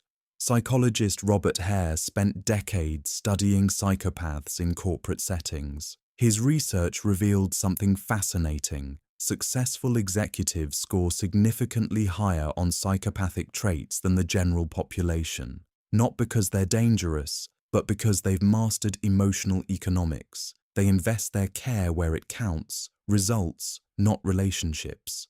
Think about your last performance review. How much emotional energy did you spend worrying about whether your boss likes you? Now think about the colleague who got promoted despite being utterly indifferent to office friendships. They understood something you didn't. In the workplace, being liked is optional. Being effective is essential. The Office Sociopath's Playbook isn't about being cruel. It's about emotional efficiency. When Brad complains about his weekend for the 15th time, you don't need to care. When office gossip swirls about who's dating whom, your indifference is armor. When passive-aggressive emails fly, you remain untouched.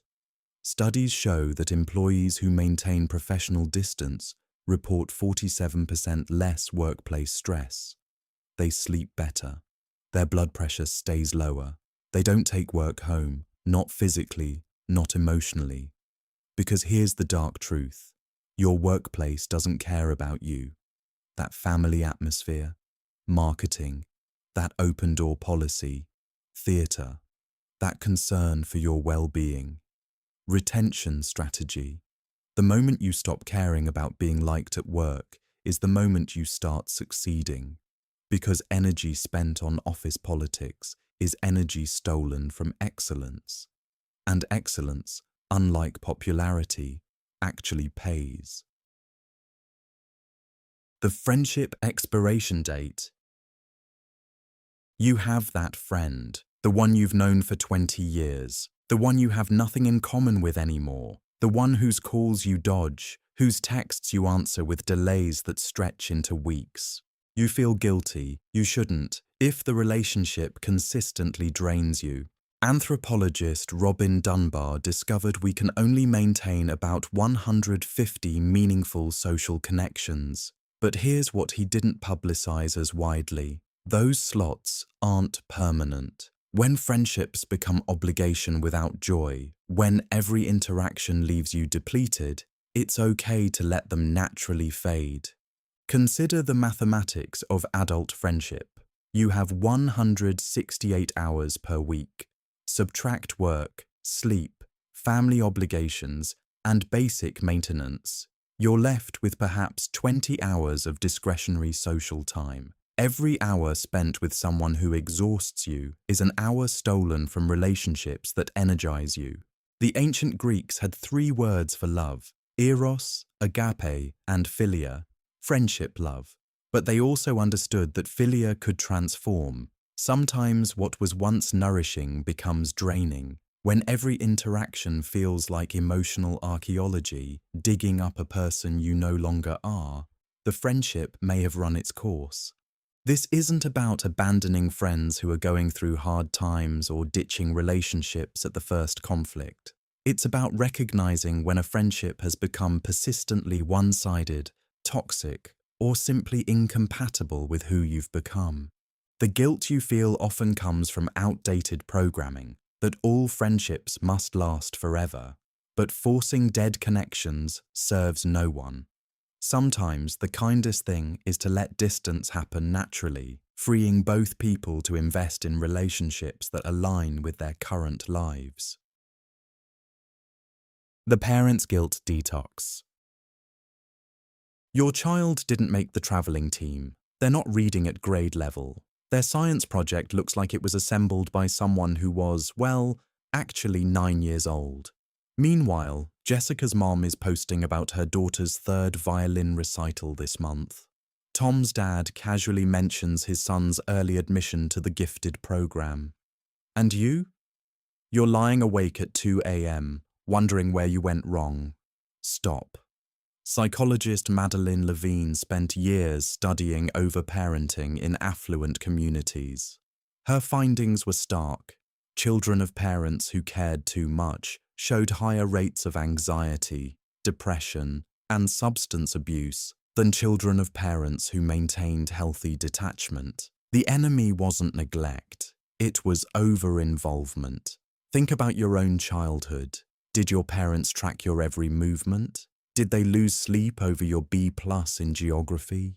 Did they treat your Little League performance like Olympic trials? Probably not. And you survived. But somewhere between then and now, parenting became performance art. Every moment documented, every achievement amplified, every setback catastrophized. Social media transformed child-rearing into competitive theatre, where everyone's watching and no one's winning. Here's what the research actually shows. Children need love, safety, and basic guidance. Everything else, parental anxiety disguised as care. Your stress about their performance doesn't improve their performance. It just teaches them that love is conditional on achievement. The Danish have a concept called HIJACK, cozy contentment. Danish parents consistently rank among the happiest in the world. Their secret? They don't care about raising exceptional children. They care about raising content ones. They let kids fail. They let them be average. They let them discover their own standards. Your child's failures aren't your failures. Their successes aren't your successes. They're separate humans, not extensions of your ego. The sooner you stop caring about their comparative achievements, the sooner they'll stop feeling like disappointments. Because the parent who cares less isn't a bad parent. They're a parent who understands that their anxiety is contagious, and their child deserves better than second-hand stress. Love them, support them, But stop caring about how they measure up. The measuring stick was broken anyway. The money-worry paradox. The money-worry paradox. Here's a number that should haunt you, $75,000. That's the income level where happiness plateaus, according to Princeton researchers. Every dollar beyond that brings diminishing returns. Yet millionaires report higher anxiety about money than middle-class earners. Sit with that paradox. The more money you have, the more you worry about money. Warren Buffett still clips coupons. Billionaires still check stock prices obsessively. The ultra-wealthy hire teams of people just to protect wealth that could never be spent in multiple lifetimes. Behavioral economist Daniel Kahneman called it loss aversion. We feel losses twice as intensely as equivalent gains. But here's the darker truth. The more you have to lose, the more you care about losing it. Consider Robert, a client executive who went from $50,000 to $500,000 over 20 years. Is he 10 times happier? No. He's developed 10 times more anxiety. Private school tuition, country club memberships, luxury car leases. What began as achievements became obligations.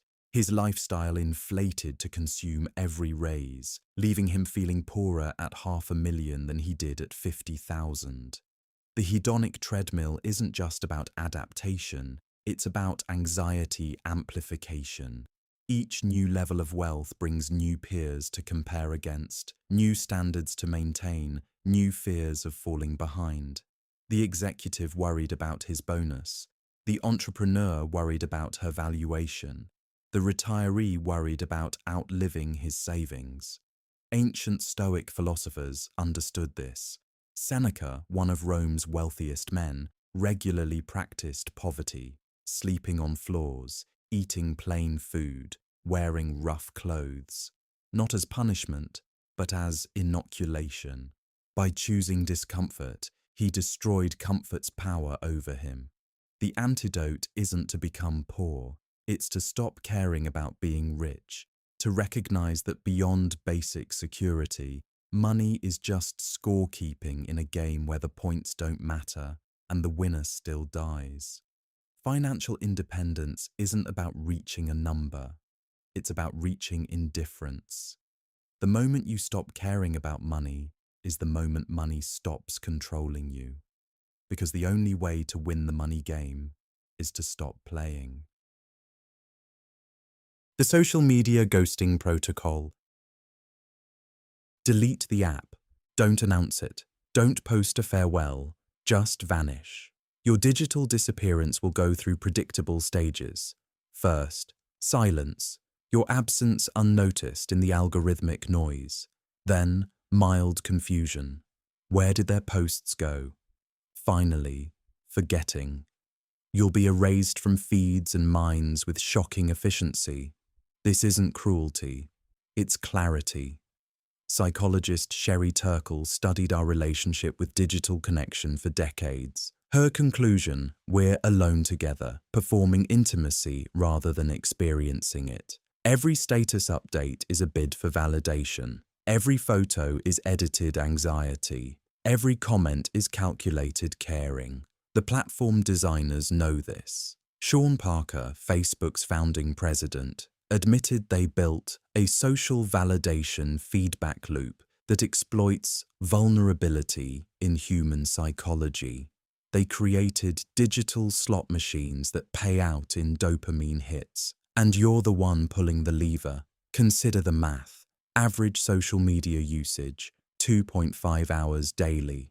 That's 912 hours yearly, 38 full days. Over a lifetime, that's years spent curating a fictional version of yourself for an audience that's barely paying attention.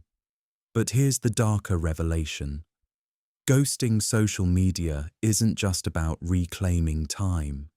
It's about reclaiming indifference.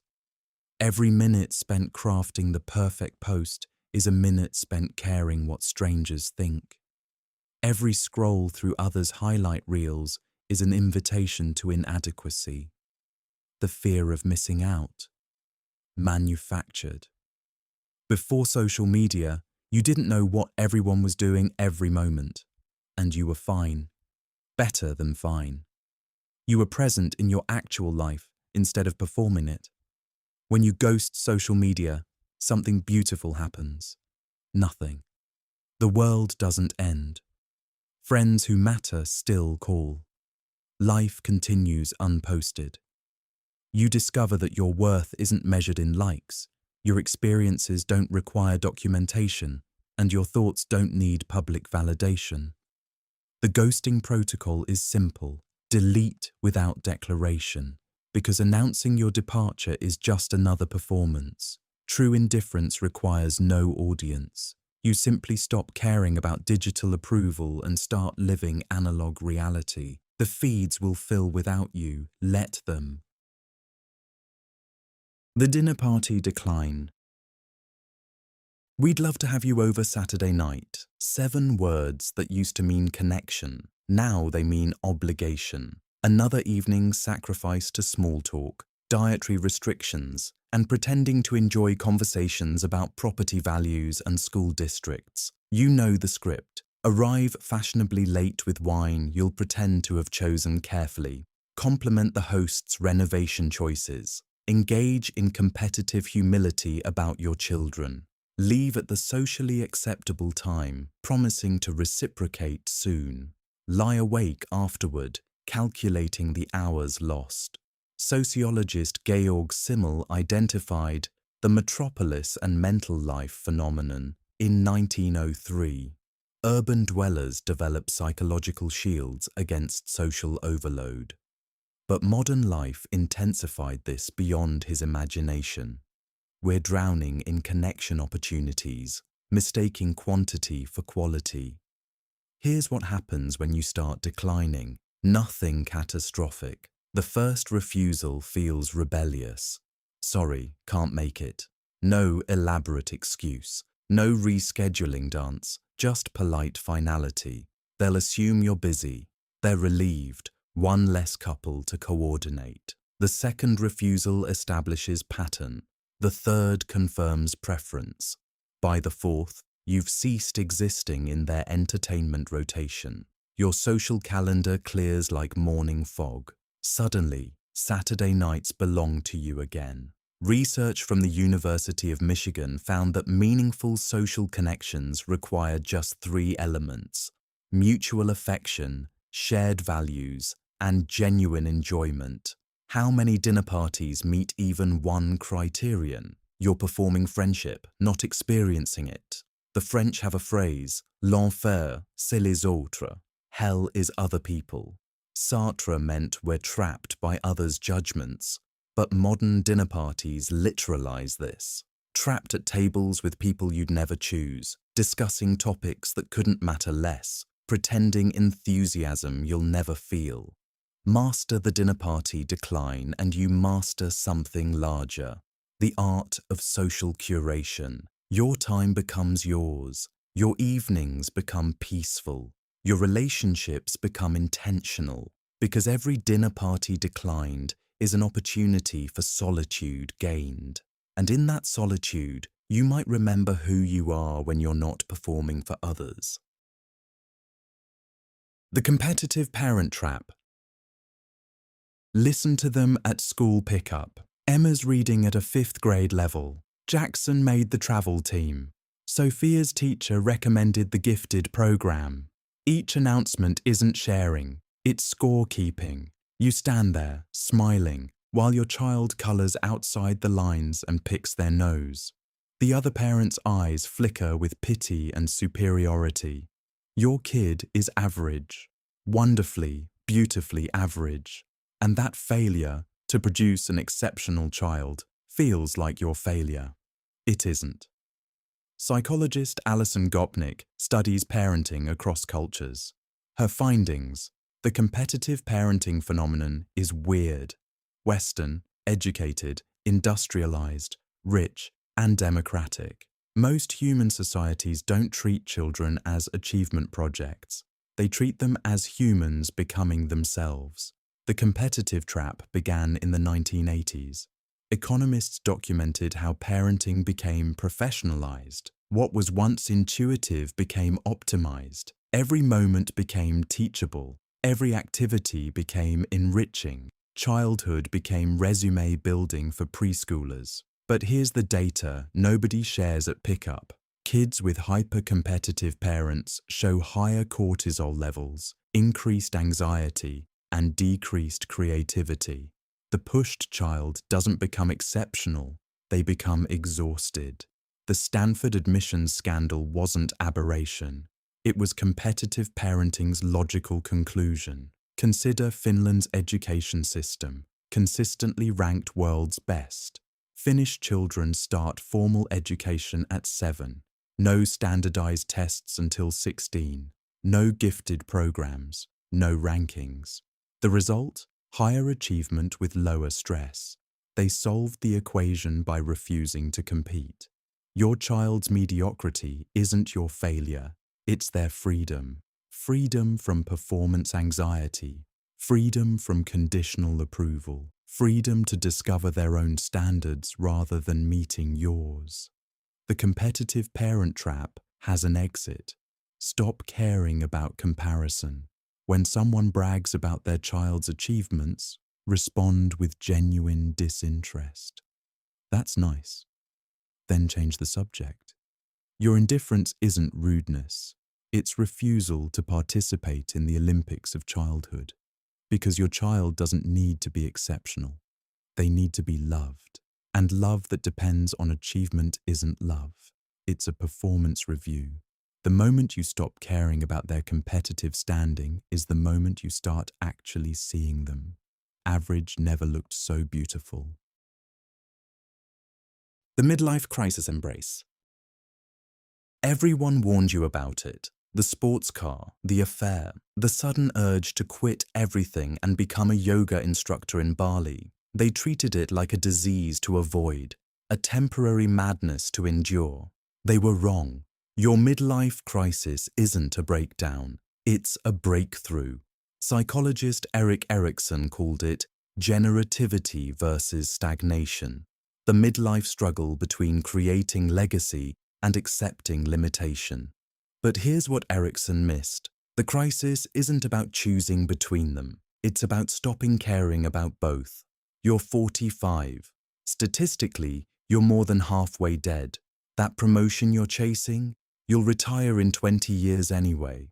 That perfect family image. Your kids will need therapy regardless. That legacy you're building. 3 generations later, no one will remember your name. This isn't depression. This is clarity. Studies of midlife satisfaction reveal a U-shaped curve. Happiness plummets in your 40s, then rises through your 60s. Researchers puzzled over this pattern until they realized the rise comes from releasing expectations. The crisis isn't the problem. Avoiding it is. Look at history's midlife crisis champions. Gauguin abandoned banking at 35 to paint in Tahiti. Ray Kroc was selling milkshake mixers at 52 before founding McDonald's.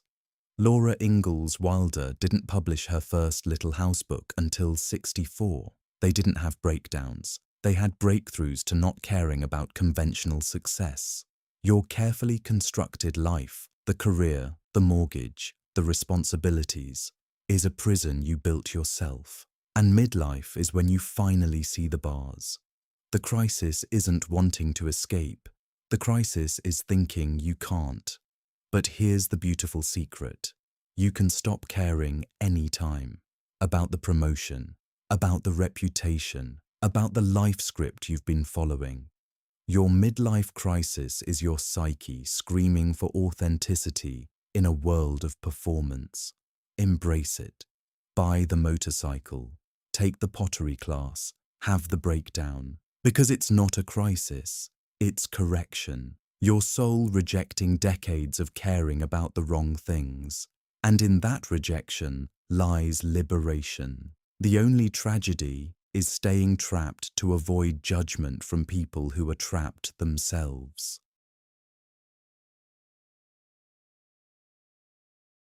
The family obligation firewall.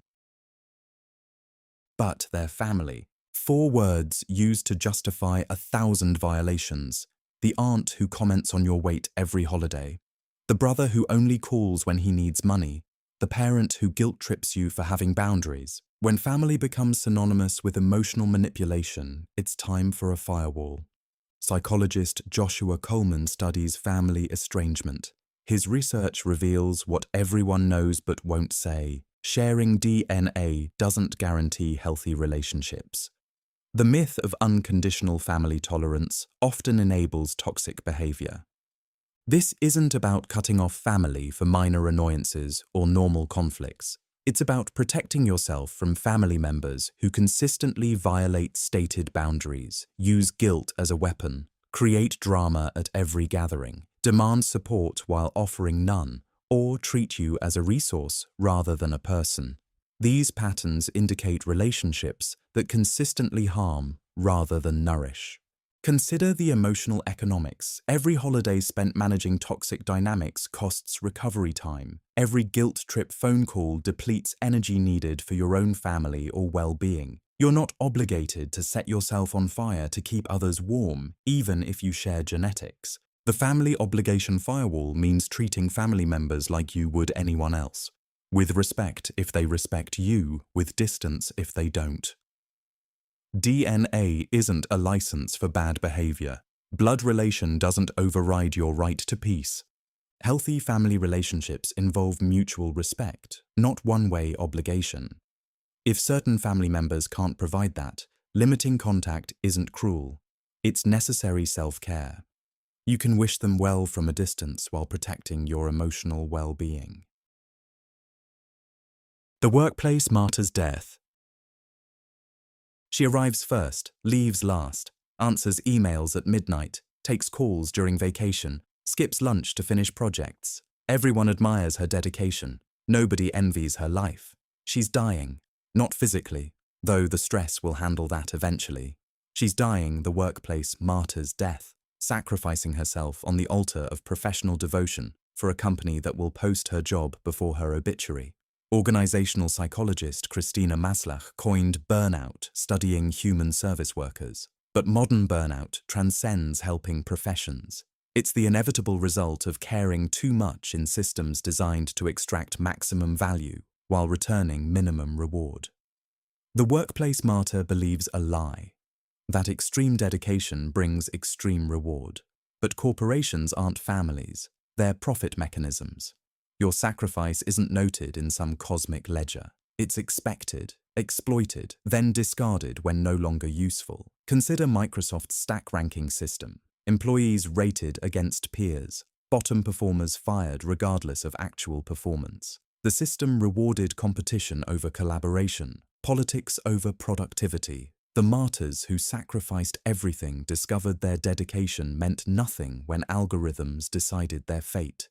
Japanese has a word, karoshi, death by overwork, literal death, heart attacks at desks, strokes in conference rooms, the ultimate workplace martyrdom. And for what? Companies that memorial service with replacement job postings. The martyr's death begins with noble intentions. You care about quality, you take pride in work, you believe effort equals value, but systems designed for efficiency, not humanity, corrupt caring into self-destruction. Your dedication becomes expectation. Your sacrifice becomes standard. Your burnout becomes your fault for not managing work-life balance. Here's the resurrection. Stop caring about work more than work cares about you, which is not at all. Match their energy. Clock out at 5. Use vacation days. Ignore weekend emails. Your indifference isn't unprofessional. It's self-preservation. Because the workplace martyr's death has no glory, no remembrance, no meaning. Just a job posting and a new martyr willing to die for quarterly earnings. Your life is worth more than your labor. Act accordingly. The networking narcissist. Watch them work the room, every handshake calculated, every conversation transactional, every connection evaluated for utility. They don't see people, they see opportunities. You should be more like them. The distaste you feel isn't moral superiority, it's programming. You were taught that using people is wrong, that relationships should be genuine, that networking is dirty. Meanwhile, those who ignored this programming control your industry. Sociologist Mark Granovetter's strength of weak ties theory revolutionized career research. Your next opportunity won't come from close friends. It'll come from acquaintances, people you barely know, connected through purely transactional relationships. The networking narcissist understands this. You resist it. Consider LinkedIn's architecture: connections, endorsements, recommendations, a platform literally designed for professional narcissism. Yet those who master it advance, while those who find it distasteful stagnate. Your authenticity is admirable. It's also economically worthless. The networking narcissist has clarity you lack. They understand all relationships are transactional. Some just hide it better. Your genuine friendships involve mutual benefit. Your romantic relationship includes resource exchange. Your family bonds carry obligation debts. The narcissist simply acknowledges what you deny. Study Machiavelli's The Prince, not for evil inspiration, but for clarity about power. Those who succeed aren't more talented. They're more willing to cultivate strategic relationships, to attend events they hate, to maintain connections with people they dislike, to see humans as resources. This isn't cynicism, it's realism. In professional contexts, you are what you provide: your skills, your connections, your potential value. Pretending otherwise doesn't make you noble, it makes you naive. The networking narcissist succeeds because they align behavior with reality, while you align behavior with fantasy. Embrace the narcissism. Evaluate relationships strategically. Maintain connections based on potential utility. Use people who are simultaneously using you, because in professional contexts, mutual exploitation isn't immoral. It's networking. And your refusal to participate isn't principled, it's self-sabotage. The choice is simple: be the networker or be networked, use or be used, advance through strategic relationships or stagnate through authentic isolation. Your distaste for the game doesn't change the rules, it just ensures you lose. The suburban status game.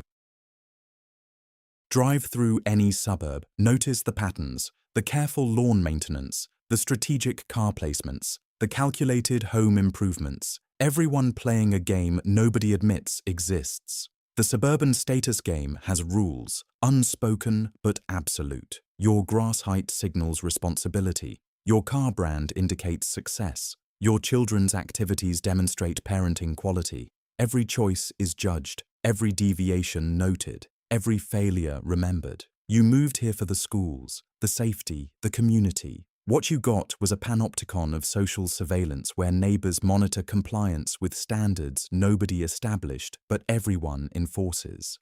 Thorstein Veblen coined conspicuous consumption, observing 19th century leisure class, but modern suburbs perfected it. It's not enough to have. You must display. Not enough to succeed. Others must witness. Your life becomes performance art for an audience of equally trapped performers. The pressure compounds. Sarah gets a pool. You need a deck. Tom renovates his kitchen. Yours looks dated. Every improvement triggers arms races nobody can win because victory conditions keep escalating. The goalpost doesn't move. It multiplies. Research shows suburban residents report higher anxiety than urban dwellers despite objective advantages. Safety doesn't compensate for scrutiny. Space doesn't offset surveillance. The American dream became a competitive nightmare where happiness is measured in property values and test scores. Here's your exit. Stop playing. Let your lawn grow wild. Drive the old car proudly. Skip the renovation. Your neighbor's judgment only matters if you care, and their opinion is worth exactly what they paid for it. Nothing. The suburban status game is voluntary. Nobody forces participation. Social pressure only works on those who internalize it. Your deviation isn't decline, it's declaration. A manifesto written in unmowed grass. I don't care about your standards. Because the prize for winning the suburban status game is more game, higher stakes, increased pressure, eternal vigilance against judgment. The only winning move is obvious. Stop playing. Let them compete while you live. Their race has no finish line anyway. The emotional labor strike. Count the invisible work, remembering birthdays, managing family logistics, smoothing social tensions, anticipating needs, absorbing others' emotions, maintaining relationship harmony, the endless, uncompensated labor of caring. Now stop. All of it. Immediately. Sociologist Arlie Russell Hochschild identified emotional labor, studying flight attendants. But the concept exploded beyond service work. Modern life demands constant emotional management. You're expected to regulate not just your feelings, but everyone else's, for free. Women perform disproportionate emotional labor, but the burden crosses gender. The responsible sibling who organizes family gatherings, the friend who mediates conflicts, the colleague who maintains office morale, the spouse who monitors relationship health, always giving, never receiving. The strike begins with recognition. Emotional labor is labor. It requires energy, depletes resources, demands skill, yet it's invisible, unvalued, expected. You're the unpaid therapist, event planner, social coordinator, and feelings manager for people who barely notice your effort. Watch what happens when you stop. First, confusion. Why didn't you remind them about Mom's birthday? Then, frustration. Who will plan the holiday gathering? Finally, revelation. They realize how much you did when forced to do it themselves, or they don't, and relationships reveal their truth. The emotional labor strike isn't cruelty, it's clarity.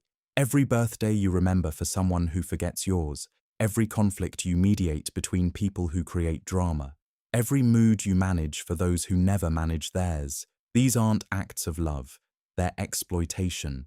Your strike has simple rules. Stop anticipating needs. Stop managing moods. Stop coordinating lives. Stop remembering what others forget. Stop caring more about their feelings than they do. Let balls drop. Let tensions rise. Let them figure it out. Because emotional labor extracted through expectation isn't care, it's servitude. And your strike isn't abandonment, it's boundary setting. The relationships that survive your withdrawal of emotional labor are the ones worth keeping. The rest were just parasites, and your care was their food source. The Success Theatre.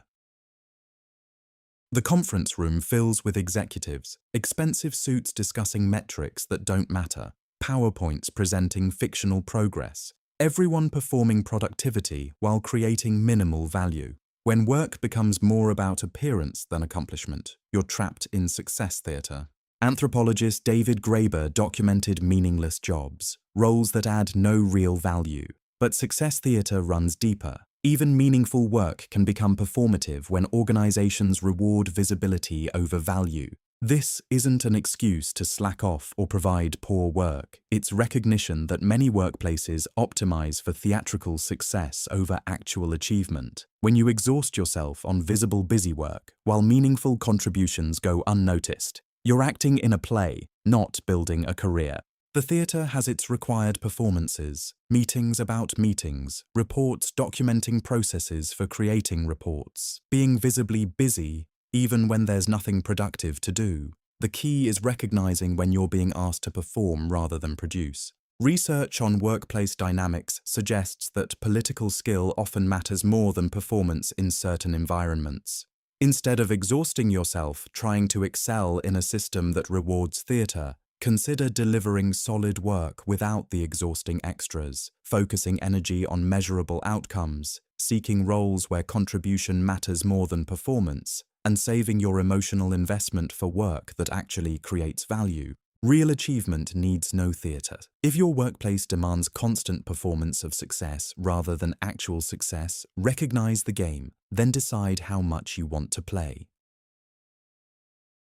The Retirement Anxiety Cure.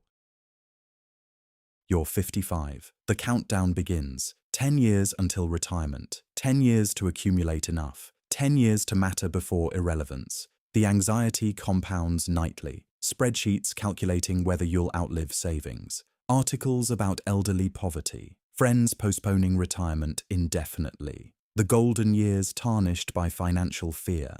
But here's the question nobody asks. Retire from what, exactly? From the job you tolerate? The career that consumed decades? The identity you never chose but can't imagine losing? You're terrified of leaving prison because it's the only home you know. Psychologist Nancy Schlossberg studied retirement transitions. Her finding: those who struggle most are those who cared most about careers. Their identity merged with occupation. Retirement feels like death because, psychologically, it is. The death of who they thought they were. The anxiety isn't about money, it's about meaning. You spent 40 years climbing ladders, accumulating titles, building resumes. Now approaching the end, you realize the ladder leaned against nothing. The titles meant nothing. The resume documents time served, not life lived. Consider cultures without retirement concept. Elders remain integrated, valued for wisdom rather than productivity. Their worth isn't tied to economic output.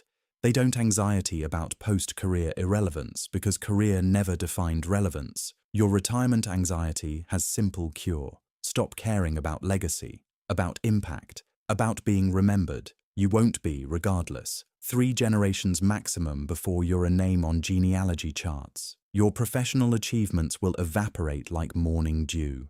This isn't depressing, it's liberating. If nothing lasts, nothing matters. If achievement is temporary, anxiety is pointless. If legacy is illusion, its pursuit is delusion. Your retirement fears focus on losing things that were never real. Instead of accumulating for retirement, try retiring now. Not from work, from caring about work, from defining yourself through productivity, from measuring worth through achievement. Retire from the entire framework that makes retirement terrifying, because retirement anxiety is just success anxiety aged. The same poisonous caring that ruined your working years threatens to ruin your final ones. The cure isn't more money or meaning, it's magnificent indifference to both. The generational trauma cutoff. Your mother's anxiety lives in your shoulders. Your father's anger lurks in your clenched jaw. Their parents' trauma, passed like heirlooms, manifests in your sleepless nights. The inheritance you never wanted but can't return. Generational trauma isn't metaphor. Epigenetic research shows trauma literally alters DNA expression, passing stress responses across generations. Your great-grandmother's hunger impacts your relationship with food. Your grandfather's war experience echoes in your hypervigilance. You're haunted by ghosts you've never met. The therapy industrial complex promises healing through understanding. Trace the trauma, map the patterns, process the pain. Decades of excavating family dysfunction, spending fortunes to understand why you're broken. But understanding isn't healing, it's archaeology. Here's the heretical truth. You can stop caring about generational trauma without processing it. The patterns exist, the damage is real, but your obligation to heal your lineage is manufactured. You didn't create the trauma. You don't owe anyone its resolution. Buddhist teacher Pema Chodron talks about cutting the chain of karma, not through processing, but through refusing transmission. The trauma stops with you because you stop caring about carrying it. You don't heal it. You abandon it. Your parents did their best with their damage. Their parents did worse with theirs. The chain extends backward indefinitely. You could spend lifetimes understanding each link, or you could just drop the chain. The cutoff isn't cruel, it's practical. Every moment spent processing inherited trauma is a moment stolen from your life. Your ancestors are dead. Their patterns can die too. Your only obligation is to not pass them forward. This doesn't mean ignore dysfunction. It means stop caring about its origins. Stop excavating family history. Stop identifying with inherited patterns. Stop believing healing requires understanding. Sometimes the healthiest response to generational trauma is magnificent indifference, because you are not your trauma, not your parents' trauma, not your lineage's accumulated damage. You're a human who can choose which inheritances to claim. And generational trauma is one gift you can refuse to unwrap.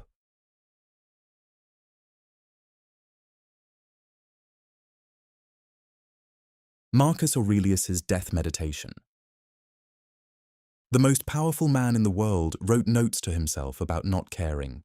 Marcus Aurelius, Emperor of Rome, spent his nights documenting his struggle against giving a damn. "How trivial are these pompous men," he wrote, describing his own senate, "like flies on dung." This wasn't bitterness, it was clarity.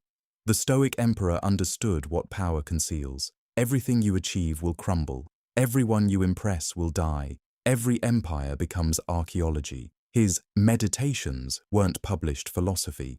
They were private reminders to stop caring about the very things his position demanded he care about: public opinion, political legacy, even the empire itself.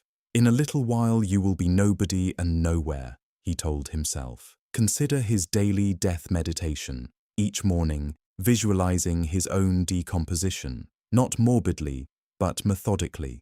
The body that senators bowed before, soon bones. The mind that commanded legions, soon silence. The name that echoed through provinces, soon forgotten.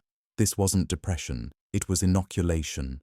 By rehearsing death, he killed death's power. By embracing insignificance, he escaped significance's trap. The most powerful man in the world freed himself by remembering he was just another corpse in waiting. Modern Silicon Valley executives pay thousands for ayahuasca ceremonies seeking ego death. Marcus achieved it free each morning. His power couldn't corrupt him because he didn't care about power. His wealth couldn't own him because he knew wealth was dust. His legacy couldn't motivate him because legacy was delusion. "The universe is change," he wrote. "Our life is what our thoughts make it." But his thoughts were of decomposition, insignificance, cosmic indifference. And somehow, this made him the greatest emperor Rome ever knew. Because ruling without caring about ruling creates space for actual wisdom. Try his meditation tomorrow. Picture your body decomposing, your achievements forgotten, your name meaningless. Feel the liberation in that vision. Because if Marcus Aurelius, emperor of the known world, could achieve indifference to his own existence, your suburban anxieties are truly laughable. Death meditation isn't morbid, it's clarifying. Every worry shrinks when measured against mortality. Every achievement pales before the grave, and in that perspective lies freedom. Nietzsche's Camel to Lion. "You must become a camel first," Nietzsche wrote. "The camel kneels, accepts burdens, carries others' values across deserts of obligation. You've been a camel your whole life. Good student, carrying educational expectations. Good employee, bearing workplace demands. Good citizen, hauling social responsibilities. Your back breaks under borrowed values. Your life spent transporting other people's shoulds. But the camel must become a lion. The lion doesn't carry, it devours. It faces the dragon called Thou Shalt and roars, I will. Every commandment, every expectation, every inherited value, the lion tears them apart. Not from hatred, but from necessity. You cannot create while carrying. This is Nietzsche's 3 metamorphoses, from camel to lion to child. But most never leave the camel stage. They die in the desert, crushed under burdens they never questioned. Good people, responsible people, dead people who lived as beasts of burden. Your lion transformation requires sacred destruction. Every value you inherited must be examined, then executed. Your parents' definition of success? Devour it. Society's timeline for achievement? Shred it. Your culture's meaning framework? Burn it down. This isn't teenage rebellion. It's philosophical necessity. You cannot discover your values while carrying others. You cannot create meaning while accepting inherited meaning. The lion stage is violent because birth requires destruction. The old must die for the new to live. God is dead, Nietzsche declared. Not celebrating, observing. The external value giver's death creates existential crisis. Without divine commands or social scripts, you must create meaning. Most can't. They remain camels, finding new backs for old burdens. But you can choose the lion's path. Stop carrying. Start destroying. Every should, must, ought. Question its source. If it wasn't yours, abandon it. The desert is littered with values you don't need to transport. Your back was meant for dancing, not hauling. The lion stage ends when there's nothing left to destroy. Then comes the child, creating new values from playful wisdom. But you cannot skip steps. First the camel, then the lion. Most die as camels. Don't be most. The Taoist's empty boat. A boat crashes into yours on the river. You're furious, ready to scream at the careless pilot. Then you see, the boat is empty. Your anger evaporates. There's no one to blame. This is Zhuangzi's parable, and here's the secret. Every boat is empty. The driver who cut you off? Empty boat. Driven by their own unconscious patterns. The boss who rejected your proposal? Empty boat. Following corporate currents. The friend who betrayed you? Empty boat. Swept by their own trauma tides. No conscious pilots. Just empty vessels crashing into each other. Taoism teaches Wu Wei, effortless action, often mistranslated as doing nothing. It actually means not forcing, not pushing rivers, not taking empty boats personally. When you understand everyone's on autopilot, offense becomes impossible.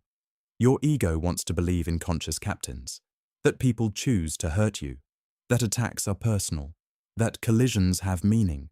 But observe closely. Everyone's reacting, not choosing. Their behavior reflects their conditioning, not their consideration of you. This isn't forgiveness. It's physics. Empty boats follow currents. Unconscious people follow programming. Taking it personally is like being angry at weather. The storm doesn't know you exist. Neither do most people, despite appearances. The practical application.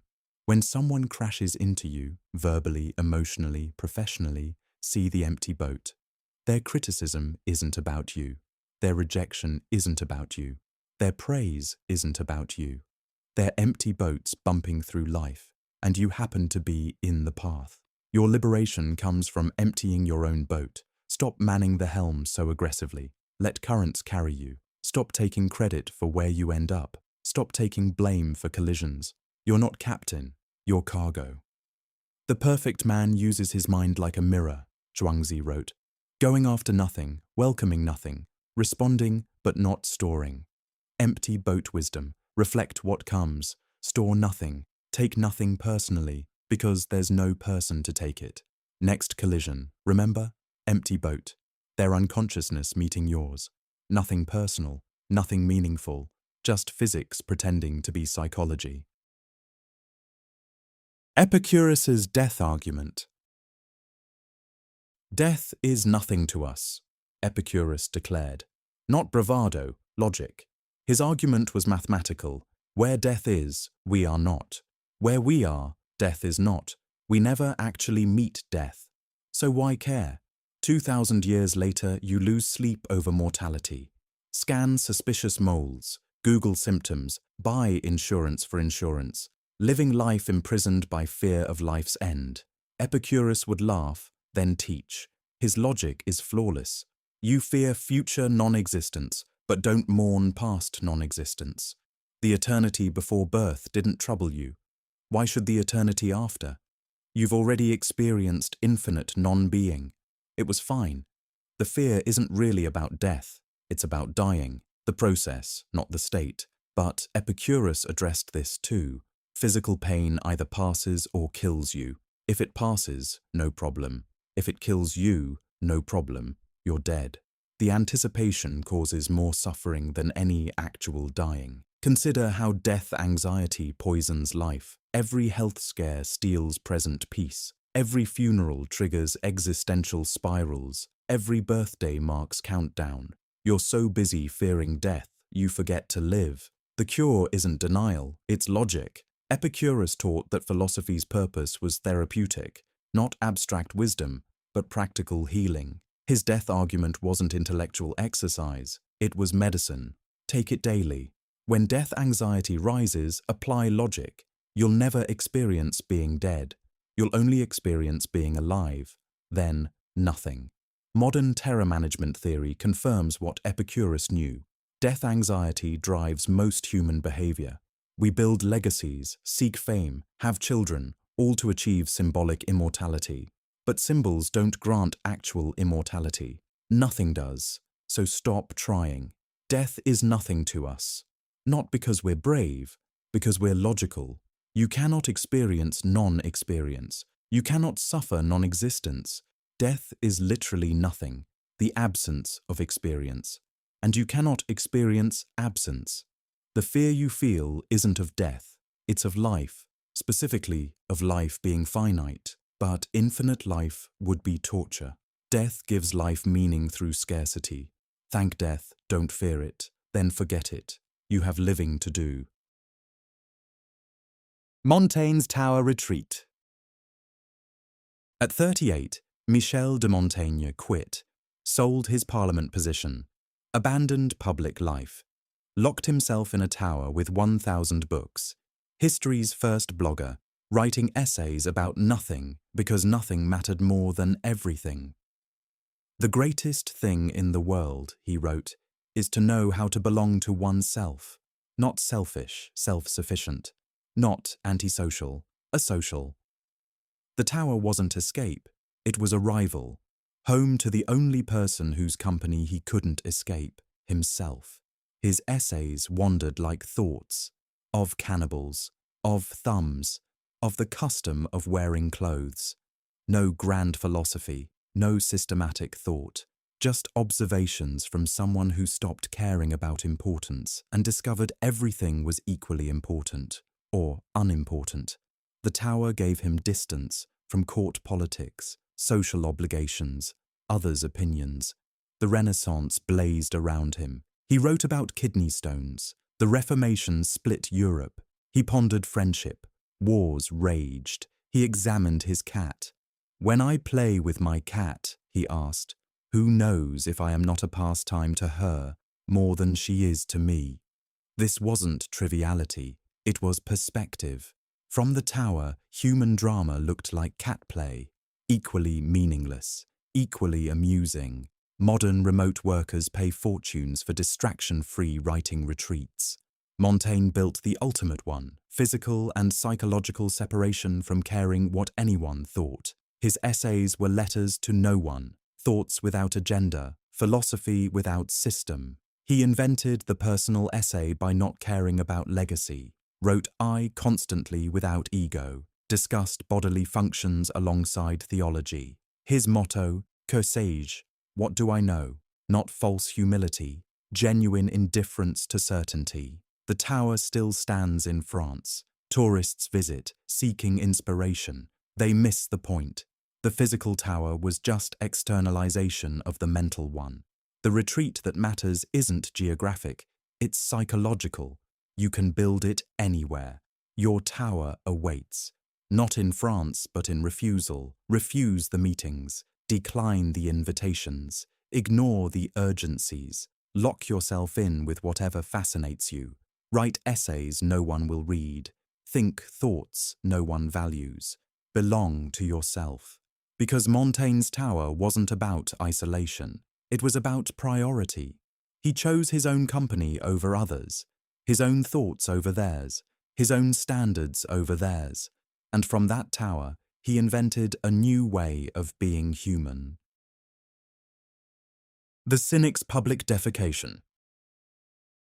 Diogenes squatted in the marketplace and defecated, publicly, purposefully. When citizens recoiled in horror, he asked why they weren't equally disgusted by the pompous speeches of politicians, which were, he argued, the same substance. This wasn't madness, it was philosophy through performance art.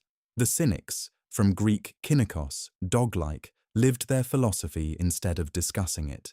Diogenes slept in a barrel, ate with hands, masturbated publicly, each transgression a lesson. Your disgust reveals your conditioning.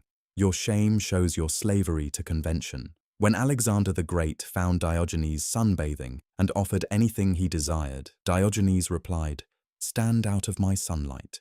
The world's most powerful man meant nothing to someone who needed nothing. Alexander later said, "If I were not Alexander, I would be Diogenes." Modern minimalists buy $300 journals to document owning less. Diogenes saw a child drinking from hands and threw away his cup. The child had shown him he still owned too much. True minimalism isn't aesthetic, it's aggressive. It's public defecation on consumer culture. He carried a lamp in daylight, searching for an honest man, never finding one, because honesty requires admitting we're animals pretending otherwise. We defecate privately, then discuss philosophy publicly. Diogenes reversed it. Bodily functions in the open, pretense in the garbage. His students weren't recruited, they were repelled into wisdom. He insulted seekers, threw bones at them like dogs, made them carry fish through Athens, enduring mockery. Those who stayed learned, dignity is prison, reputation is slavery, shame is choice. The lesson isn't to defecate publicly, it's to examine what makes you recoil. Every cringe reveals conditioning, every disgust shows programming, every "that's inappropriate" marks where society owns you. Diogenes lived to make visible these invisible chains. In a rich man's house, he said, there's no place to spit but his face. Not advocating assault, revealing truth. Wealth is excrement hoarded.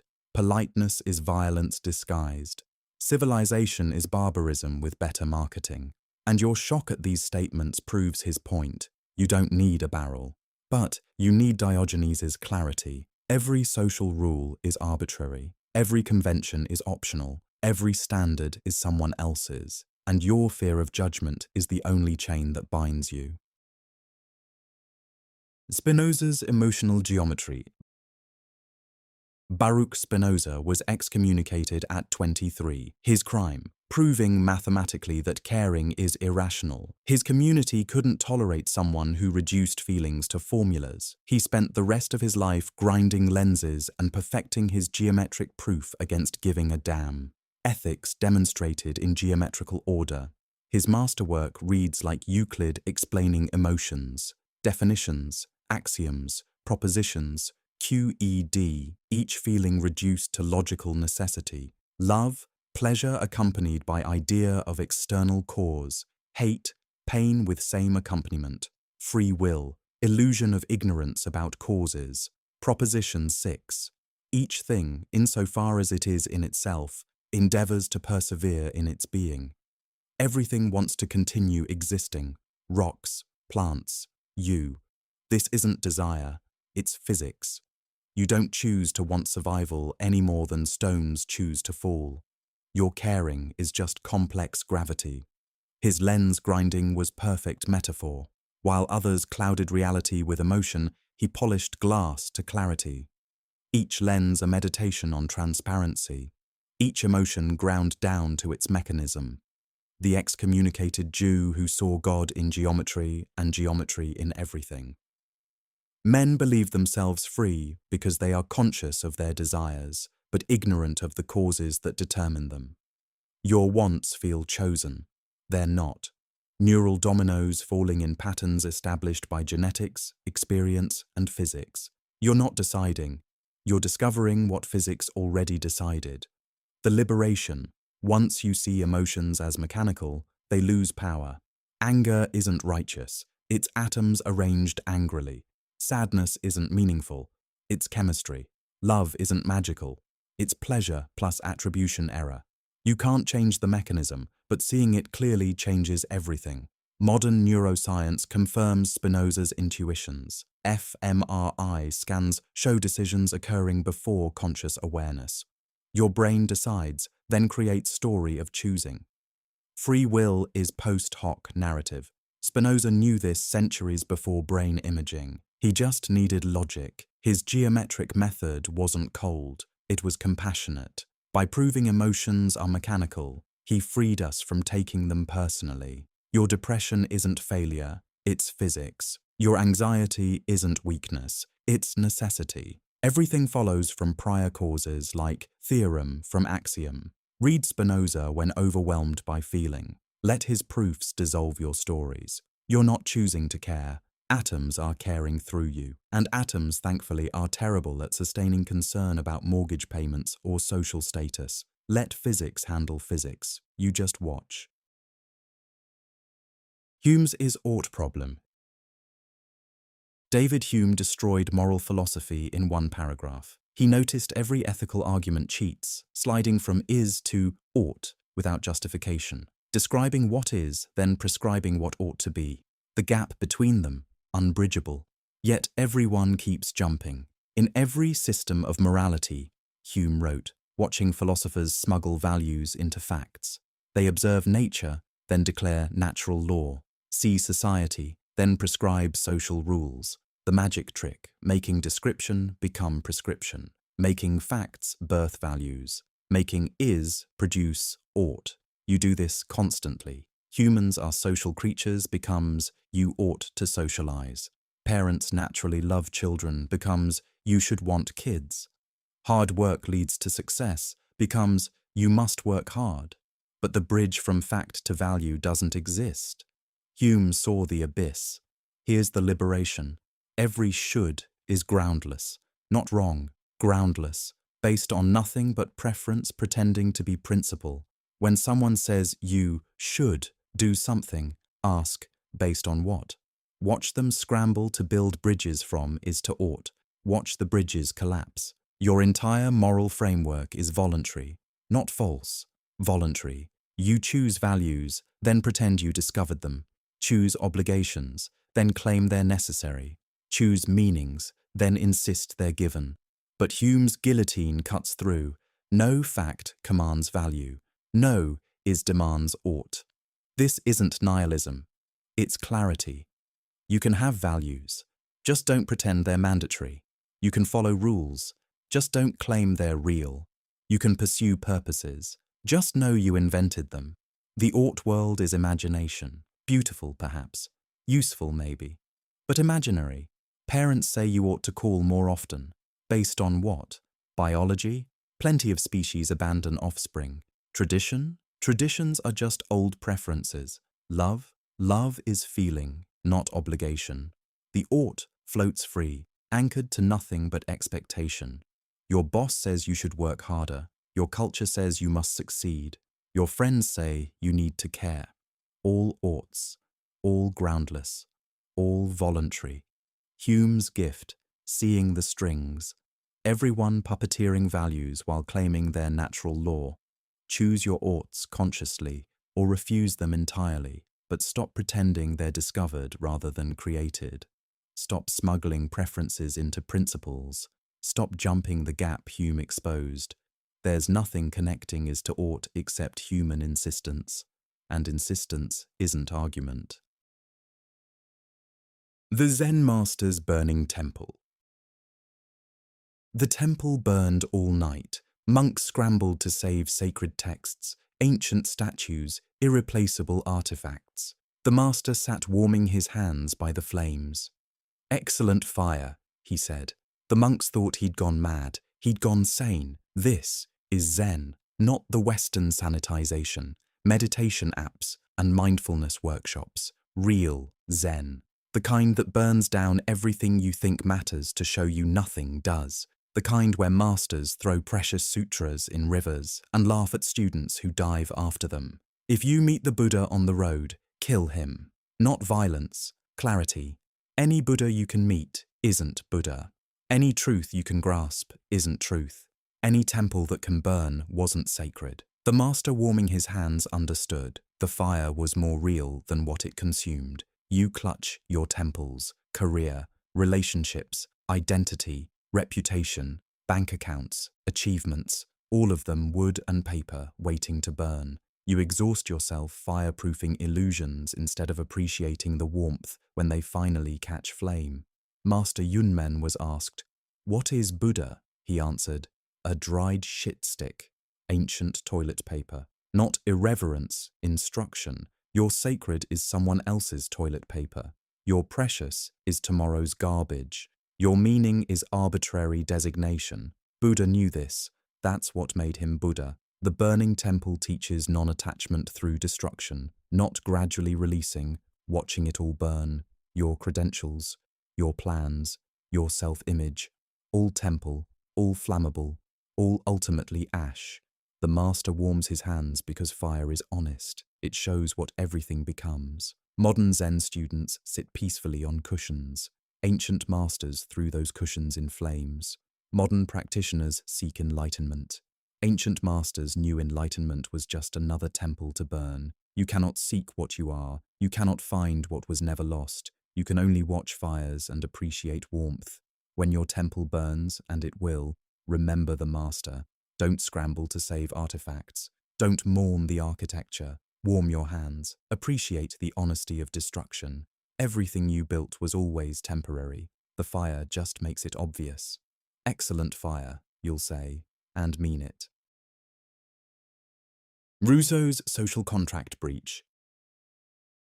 Man is born free, and everywhere he is in chains. Rousseau diagnosed the disease in 1762. You signed no contract, yet society claims you owe everything. Taxes, loyalty, conformity, participation. The social contract you never signed but can't escape. Rousseau saw the scam. The general will isn't general. It's particular people claiming to represent everyone.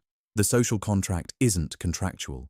It's coerced. You were born into obligations you didn't choose, told to be grateful for chains you didn't request. But here's what Rousseau missed. You can breach the contract. Not through revolution, through indifference. Stop honoring agreements you didn't make. Stop feeling obligated to society that obligated you without consent. Stop caring about maintaining systems that maintain themselves by consuming you. Consider what you actually agreed to. Nothing. You were born.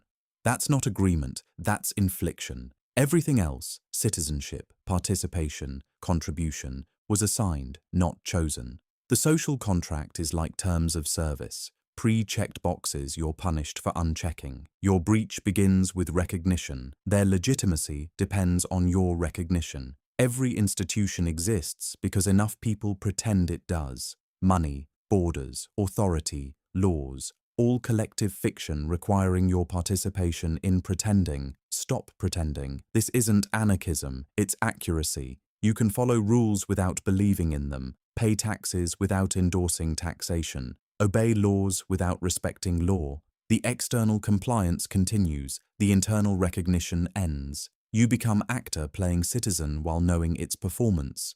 Rousseau imagined renegotiating the social contract, making it voluntary, making it fair, sweet fantasy. Power doesn't renegotiate, it takes. The contract will never be fair because contracts require equals, and society ensures inequality. The house always wins because the house writes rules. Your only move, stop playing while appearing to play. Breach internally while complying externally. Give Caesar his coins while knowing Caesar is cosplay. Follow their rules while knowing rules are just threats with philosophy degrees. Honor nothing but consequences. The social contract you didn't sign can't bind what doesn't recognize binding. Be free in chains by knowing chains are just metal. The contract is just paper, and your obligation is just their insistence. Breach it all, silently, completely, while smiling at their ceremonies. Heraclitus's river philosophy. No one steps in the same river twice. Heraclitus gave you permission to stop caring about consistency 2,500 years ago. You're not the same person. They're not the same people. The situation isn't the same situation. Everything flows. Only your anxiety about change remains constant. The ancient Greeks called him the obscure. His fragments read like cosmic riddles. The path up and down are one and the same. War is father of all. Hidden harmony is better than obvious, but the obscurity held clarity. Everything changes, so attachment to anything is insanity. You promise forever in relationships, commit to career paths, plan retirements, build identities, all while flowing through time like water. The person who made those promises no longer exists. The person receiving them vanished too. Yet you honor contracts between ghosts. Character is destiny, Heraclitus wrote, but character changes like everything else. Your values at 20 mock your values at 40. Your dreams at 30 embarrass you at 50. You're not building character. You're river pretending to be rock. The pretense exhausts you. His famous river fragment usually gets butchered. He actually said you can't step in the same river twice, because both you and river will have changed. Not mystical, mathematical. Every atom in your body replaces within 7 years. You're literally not who you were. Stop acting otherwise. Modern therapy emphasizes integration, consistency, stable self-concept. Heraclitus would laugh. Then prescribe disintegration. Let yourself flow. Stop damming the river to maintain identity. You're not sculpture. You're water temporarily pretending shape. The practical application. Stop apologizing for changing. Stop maintaining outdated commitments. Stop honoring expired versions of yourself. When accused of inconsistency, smile. You're not inconsistent. You're honest about flux. They're still pretending permanence. Lightning steers all things, he wrote, watching sky. Not gradual guidance, instant transformation. You're not evolving. You're repeatedly dying and being born. Each moment murders the last. Each thought erases its predecessor. Lightning steers by destroying. Next time someone says, "You've changed," thank them for noticing. You have. So have they. So has context. Flowing is natural. Damming is disease. And caring about consistency in universe of flux is the ultimate futility. The Sufi's divine madness. Mansur al-Hallaj danced to his execution singing, "I am the truth." The Baghdad authorities killed him for blasphemy. He died laughing. Not because he was insane, because sanity itself was insane. He'd achieved divine madness, caring so little about life that death became comedy. The Sufis called it sacred folly, appearing mad to the rational because rationality itself was madness. They wandered naked through marketplaces, spoke to birds, laughed at funerals, wept at weddings. Their madness wasn't mental illness, it was mental clarity breaking through social psychosis. Rumi spun in circles until dizzy, creating whirling dervish tradition. Not despite the meaninglessness, because of it. If nothing matters, why not spin? If life is absurd, why not dance? If society is asylum, why pretend sanity? The divine madman sees what you refuse. Your sanity is collective insanity agreed upon. Your normal is mass psychosis with consensus, working decades for retirement, sacrificing present for future that might not come, caring desperately about opinions of people you don't respect. That's the real madness. Ibn Arabi wrote, "The servant of God stands on the shore of annihilation, not death, ego death, the annihilation of caring about preserving the fiction of selfhood. Once the self dissolves, what remains? Divine madness, actions without actor, words without speaker, dance without dancer. Modern society medicates divine madness, diagnoses it, therapizes it. Anyone too happy gets bipolar label. Anyone too detached gets personality disorder. Anyone who stops caring gets intervention. The asylum runs itself by declaring the free insane. But the Sufis knew, divine madness is sanity recognizing itself in insane world. Its clarity appearing as chaos because chaos became norm. Its freedom looking like madness because slavery looks like sense. It's caring so little that you appear to care too much. Shams of Tabriz told Rumi, "Sell your cleverness and buy bewilderment." Not stupidity, wonder at stupidity, not ignorance, amazement at ignorance. The divine madman isn't confused. He's astounded that anyone pretends understanding. His madness is infectious honesty. Try it. Next social gathering, tell truth.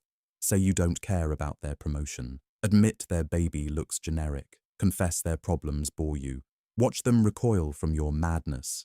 Then realize honesty appears insane in world built on pretense. Your sanity was the madness all along. Wittgenstein's language games. Whereof one cannot speak, thereof one must be silent. Wittgenstein ended philosophy's greatest work with permission to shut up. 600 pages of logic concluding, most of what we say is noise. Most arguments are meaningless. Most debates are different games pretending to be same sport. He saw language as game, not communication, competition. Each conversation has rules nobody states but everyone plays.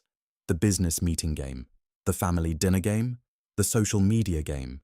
Different rules, different winning conditions, all pretending to be communication. You argue about success with someone playing different game. Your success means fulfillment. Theirs means money. You're playing chess while they're playing checkers, both claiming victory. The argument can't resolve because you're not even competing in same event. The limits of my language mean the limits of my world, he wrote. But language doesn't map reality. It creates tiny game worlds. When someone says you should do something, they're recruiting you into their game. Their shoulds are just moves in game they want you to play. Late Wittgenstein recanted early Wittgenstein. Philosophy's greatest mind changed his mind. Language wasn't logical, it was social. Meaning wasn't fixed, it was played. Every word was move in game whose rules changed with context. No wonder communication fails. Here's the liberation. Stop playing their games. When they argue, ask, what game is this? When they insist on definitions, recognize rule setting. When they claim truth, see game peace. Most human conflict is game confusion. Different rules mistaken for different facts. The family guilt game has moves. After all I've done, blood is thicker. You'll regret this. Recognize them as game moves, not truth claims. The workplace politics game has different moves. Team player, company culture, going forward. Just games, just noise. Wittgenstein built perfect philosophical system, then destroyed it. Spent life showing why philosophy was impossible. Used language to prove language's limits. The ultimate game, using games to end games. He won by showing winning was meaningless. Philosophy is battle against bewitchment of intelligence by language. You're bewitched. Every word carries assumptions. Every sentence implies worldview. Every conversation recruits you into game. Wake up, see the games, then stop playing. Silence isn't empty, it's freedom from noise. The Gnostics' material rejection. This world is a prison built by a demented god. The material realm isn't sacred creation, it's cosmic mistake. Your body isn't temple, it's jail cell. Your life isn't gift, it's sentence. And caring about any of it feeds the prison guards. The demiurge, false creator god, built this reality as trap. Every pleasure chains you deeper. Every attachment strengthens bars. Every care about material existence feeds the archons, prison guards, who feed on your spiritual energy. The only escape? Stop caring about the prison. Mainstream Christianity called them heretics. Of course. The prison management doesn't appreciate inmates explaining the architecture. The Gnostics weren't pessimistic, they were realistic. Look around, disease, death, suffering, entropy. Does this look like benevolent creation or cosmic detention center? The Gospel of Thomas, buried for centuries, contains Jesus saying, "Whoever has come to understand the world has found only a corpse." Not metaphor, diagnosis. The material world is dead thing pretending life. Your caring animates the corpse. Your attachment makes zombies dance. Modern physics accidentally proved Gnostic cosmology. Matter is mostly empty space. Solid is illusion. Particles are probability waves until observed. Reality literally doesn't exist until consciousness creates it through observation. You're imprisoned in hallucination you help generate. The escape isn't suicide. That just recycles you back into prison. The escape is gnosis, direct knowledge that none of this matters because none of this is real. Not intellectually knowing, experientially knowing, feeling the prison walls as fog. The kingdom of God is inside you and outside you, Thomas' Gospel continues. Not after death, now, but invisible while you're hypnotized by material illusion. Every dollar earned, every possession acquired, every status achieved, just prettier prison decorations. The Gnostics weren't anti-life. They were pro-reality, and reality isn't this. This is simulation run by incompetent or malicious administrator. Your caring about simulation outcomes is exactly what keeps you playing. Stop caring. The prison only holds those who believe in cells. Your mortgage isn't real, your career isn't real, your reputation isn't real. They're game mechanics in broken game. Play if you must, but stop caring about score. The points are meaningless, the game is rigged, and the only winning move is remembering it's just a game.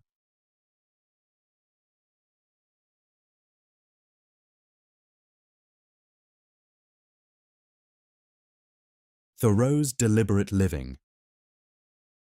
I went to the woods because I wished to live deliberately. Thoreau didn't retreat. He advanced, away from noise toward signal, away from society's priorities toward his own. Walden Pond wasn't escape. It was arrival at the only life worth living, examined life. 2 years, 2 months, 2 days.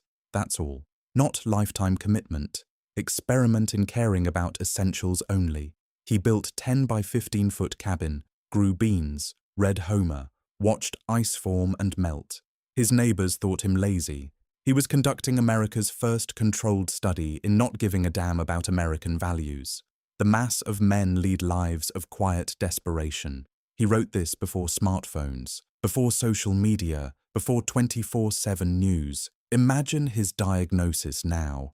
The desperation isn't even quiet anymore. It's performed publicly for engagement metrics. Everyone drowning loudly in meaningless urgency. His expense accounts survive. Total cost for 8 months, $61.99 This included house. While Harvard classmates accumulated fortunes and ulcers, Thoreau discovered something worth more. You need almost nothing, and needing nothing is freedom. Simplicity, simplicity, simplicity, he preached, then simplified further. Simplicity, one word sufficing where 3 pretended necessity. Every possession you own owns you back. Every commitment you make commits you. Every care you carry carries you away from life. He wasn't saint. Mommy did his laundry. He ate dinner at friends' houses. Critics love mentioning this, missing the point. Thoreau wasn't proving self-sufficiency, he was proving priority. You can participate in society without being consumed by it. Use civilization without worshipping it. The deeper heresy, he quit teaching when they demanded he hit students, quit pencil factory when it succeeded, quit every conventional path the moment it conflicted with living. Not from laziness, from clarity.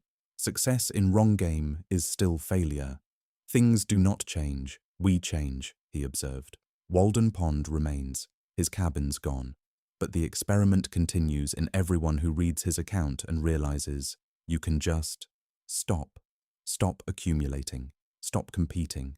Stop caring about what everyone cares about. Start living deliberately. Your Walden doesn't require pond, just decision. To audit every hour. Question every obligation. Eliminate every non-essential. Live like you're dying because you are. And suddenly clarity. Almost nothing you care about deserves care. The liberation is that simple, that difficult, that necessary. The attachment theory hack. Most people think attachment styles are permanent, formed in childhood, fixed forever. But attachment theory reveals something liberating. You can consciously develop secure detachment, the ability to connect deeply while maintaining healthy independence. Dr. Mary Ainsworth's research identified how early relationships shape connection patterns. But here's what most miss. You can deliberately cultivate attachment security as an adult by practicing emotional independence within relationships. This isn't about becoming distant. It's about loving without losing yourself. Secure detachment means caring about someone's well-being without making their emotions your responsibility, supporting without sacrificing your stability, connecting without codependence. You can be deeply invested in relationships while maintaining the psychological space needed to survive their changes or endings. The hack involves conscious calibration. When someone's mood threatens to hijack your day, acknowledge it without absorbing it. When a partner's anxiety triggers yours, offer support without joining the spiral. When family drama erupts, be present without becoming central casting. Practice with small adjustments. Notice when you're caring more about someone's problem than they are, when you're managing their emotions more than they're managing them. These are signals that your attachment system needs recalibration toward healthy independence. Because attachment theory shows we can rewire our relationship patterns. The goal isn't to care less about people, it's to care smarter. Like a surgeon who must stay calm to help effectively, sometimes the most loving response requires enough detachment to avoid being consumed by others' dysfunction. The cognitive dissonance exploit. Your brain hates contradictions. When reality conflicts with beliefs, something must give. Usually it's reality that gets twisted. But you can exploit this mental quirk to stop caring about things that drain your energy. Leon Festinger's cognitive dissonance theory shows how we reshape facts to preserve comfortable beliefs. The smoker who knows cigarettes cause cancer but continues smoking will minimize the health risks rather than quit. The mind chooses comfortable lies over uncomfortable truths. But flip the script. Create intentional dissonance between caring too much and your desired state of selective indifference. When you catch yourself obsessing over a co-worker's opinion, consciously hold two thoughts simultaneously. I'm spending energy on this, and this person's opinion doesn't actually affect my life. Your brain will resolve the contradiction. Either you'll stop caring about their opinion, or you'll justify why their opinion truly matters. Most of the time, when forced to examine the logic, you'll realize the caring is unjustified. The dissonance naturally fades toward indifference. The exploit works because cognitive dissonance creates psychological pressure that demands resolution. By deliberately highlighting contradictions between your caring behaviors and your rational assessment of their value, you force internal recalibration. Practice this with daily irritations. Notice when you're emotionally invested in something while simultaneously knowing it doesn't matter. Hold both truths consciously. Your brain will choose the path of least resistance, and usually that's the path toward not caring about trivial things. The learned helplessness reversal. Martin Seligman's dogs learned they couldn't escape electric shocks, so they stopped trying, even when escape became possible. Learned helplessness explains why people remain trapped in situations they could change. But the same mechanism can be reversed to learn strategic helplessness about things you shouldn't control anyway. Most learned helplessness is tragic, people accepting defeat where victory remains possible. But some learned helplessness is wisdom, accepting limitations where control is impossible. The art is distinguishing between situations where effort matters and situations where acceptance serves you better. Consider areas where you've been fighting unchangeable realities, other people's opinions, past mistakes, aging, economic systems, weather. Your energy spent trying to control these creates suffering without results. Strategic learned helplessness means consciously choosing to stop trying where trying is futile. The reversal technique. When you catch yourself caring about uncontrollables, practice deliberate helplessness. Tell yourself, I can't change this, until the truth settles into acceptance. Your brain will initially resist. We're programmed to fight. But repetition rewrites the programming. This isn't about giving up on life. It's about giving up on impossible battles. Energy spent trying to control others' behavior is energy stolen from controlling your responses. Time spent changing unchangeable circumstances is time lost to changing changeable ones. The most successful people aren't those who never learned helplessness. They're those who learned it selectively. They fight battles they can win and accept losses they can't prevent. Strategic helplessness isn't defeat. It's intelligent resource allocation. Stop trying to control the uncontrollable, and you'll have energy for what actually responds to your influence. The imposter syndrome embrace. Everyone treats imposter syndrome like a problem to solve, a disease to cure. But what if feeling like an imposter could free you from the exhausting performance of false expertise? What if admitting you don't know everything opened space for authentic learning? Psychologists studying imposter syndrome focus on its negative impacts: anxiety, self-doubt, perfectionism. But consider the alternative. People who never feel like imposters often suffer from Dunning-Kruger effect, overconfidently incompetent, blissfully unaware of their limitations. The embrace works like this. Instead of fighting imposter feelings, lean into them. Yes, you're partly faking competence. So is everyone else. The difference is, they're exhausting themselves maintaining facades while you acknowledge the performance. This creates space for genuine development. When you embrace feeling like an imposter, several things shift. Questions become easier to ask. Imposters are expected to need guidance. Mistakes become less catastrophic. Imposters are still learning. Pressure decreases. Imposters have lower performance bars to clear. Your energy shifts from appearance management to actual skill building. The paradox: people who embrace their imposter status often become more competent than those desperately trying to appear legitimate. They learn faster because they're not pretending to already know. They grow more because they're not protecting false images of expertise.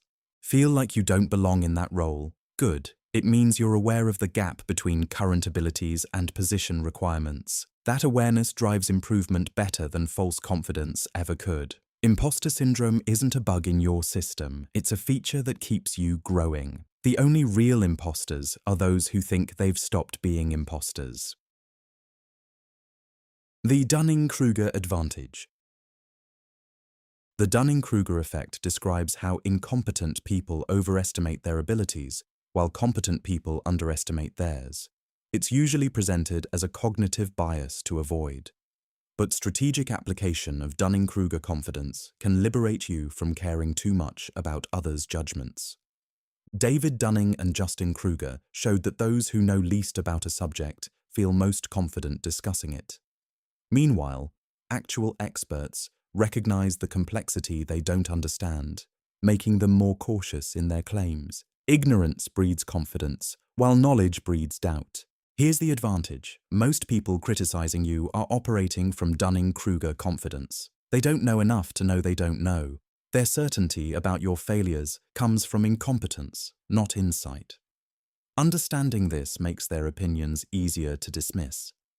But you can also deploy strategic Dunning-Kruger energy in your own life. When facing new challenges where perfectionist paralysis would prevent action, temporarily adopt the confidence of someone who doesn't fully understand the complexity. Act before you know enough to be appropriately intimidated. This isn't about becoming arrogant or incompetent. It's about recognizing that sometimes naive confidence serves better than educated hesitation. The person who doesn't know something is impossible often accomplishes it, while experts explain why it can't be done.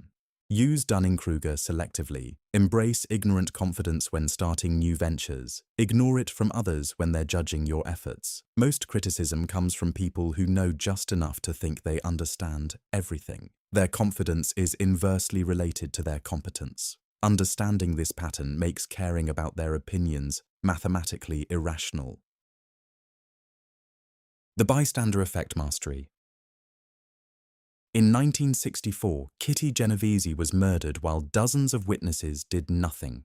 Psychologists called it the bystander effect. The more people present, the less likely anyone helps. But you can master this effect. Let others care about problems that aren't yours to solve. Bibb Latané and John Darley proved that responsibility diffuses across groups.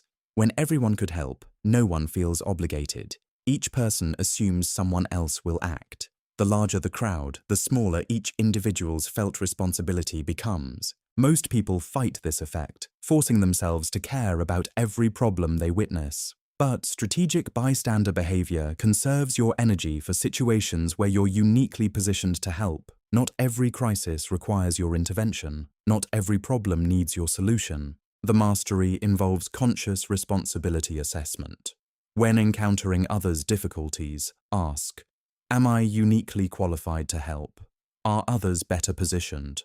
Will my intervention improve the situation or just distribute the stress? Often, the most helpful response is trusting others to handle their own problems. This isn't callousness, it's resource management. Emergency responders understand triage. Limited resources require priority decisions. Your emotional bandwidth needs similar allocation.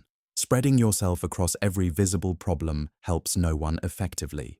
Practice selective intervention. When colleagues complain about management, resist the urge to problem solve for them. When friends share relationship drama, offer support without becoming crisis manager. When family members create emergencies, assess whether your help enables or improves the situation. The bystander effect teaches a valuable lesson. Responsibility shared among many becomes responsibility claimed by none. Sometimes the kindest thing you can do is let others take responsibility for problems they're capable of solving themselves. The sunk cost liberation.